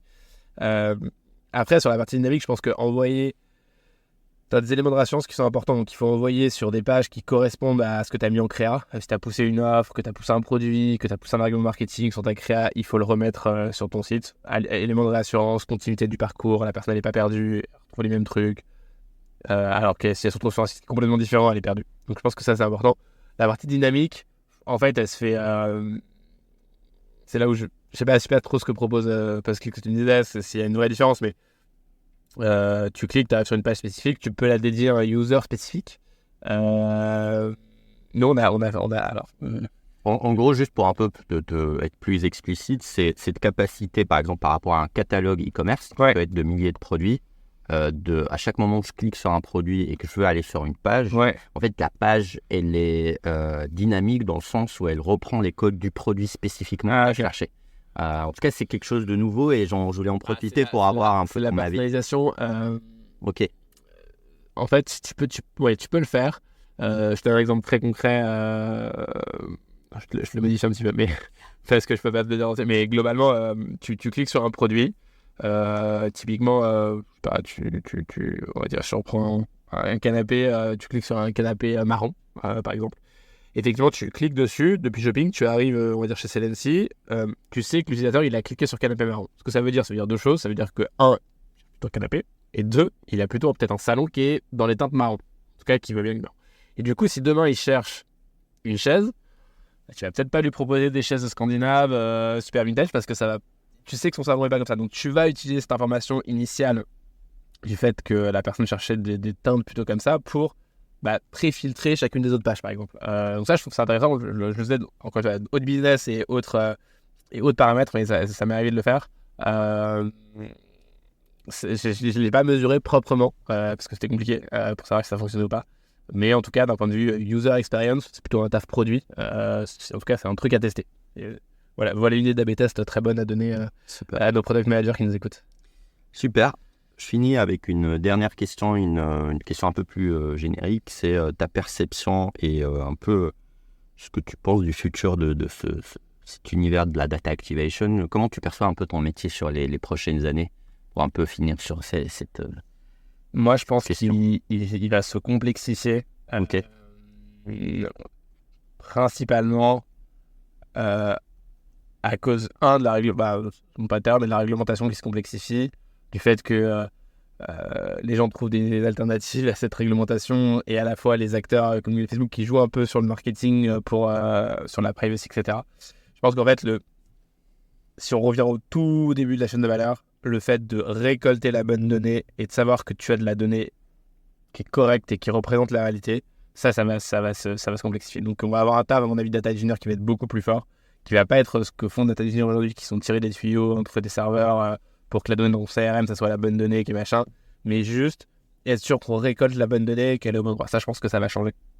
Pas mal. Ensuite, j'ai un gros point d'interrogation sur est-ce que le marché de la publicité en ligne va changer. Est-ce que Google et Facebook, du fait d'avoir beaucoup moins de données, des acteurs plus petits vont émerger. J'ai plutôt tendance à penser que si Google finit par décroître, c'est parce que les gens font plus du search, mais font de l'IA, passent par d'autres trucs. Donc là, ça peut changer un peu l'écosystème, parce qu'aujourd'hui, Google, c'est pas... Enfin, l'audience, ils s'en fichent un peu. Le gros facteur déterminant quand tu fais de la pub sur Google, c'est le keyword. Mais en fait, même si tu n'as plus aucune donnée, la personne continue de taper le keyword et tu continues de pouvoir le chercher. Ça, Google mourra pas, sauf si effectivement ce marché du search finit par c'est du search sur TikTok ou c'est de l'intelligence artificielle, ça peut-être. Et Facebook question mark sur les difficultés qu'ils ont eu il y a 2-3 ans. Est-ce qu'ils vont être capables encore aujourd'hui de... ce qui fait leur force, c'est qu'ils connaissent tout sur les gens. C'est de la donnée déclarative, parce que tu la rentres dans Facebook, que tu aimes ça. Ce que Google n'a pas, qui a fait leur force pendant très longtemps. Est-ce qu'ils vont avoir encore cette donnée de savoir que la personne est passée par là, et du coup qu'elle cherche ça. S'il l'a pas, peut-être que ça sera... La complexité va venir aussi du fait que tu auras beaucoup d'acteurs. Typiquement des influenceurs, tu vois. Demain, si je dois pas gérer Facebook, mais à la place, je dois gérer 100 micro-influenceurs, c'est plus les mêmes technos, c'est plus les mêmes logiques, c'est plus la même mesure à la perf. Ça, peut-être qu'il y a un changement en amont et en aval sur ces sujets-là. Ok, complexification, un vrai enjeu, un métier de récolte de données. Ouais. Et vraiment cette capacité à gérer un peu les différents... Il risque d'y en avoir plus, ouais. Et on aura l'éclatement, on va dire. Je sais pas. Ça, c'est potentiel de... Facebook Google continue de m'impressionner parce que je te dis, ils vont mourir et puis du fait de leurs moyens, de leurs ingénieurs, ils arrivent toujours à avoir quand même un coup d'avance. Donc, toujours la prédiction d'apocalypse, finalement, elle n'arrive jamais parce qu'ils sont quand même très forts.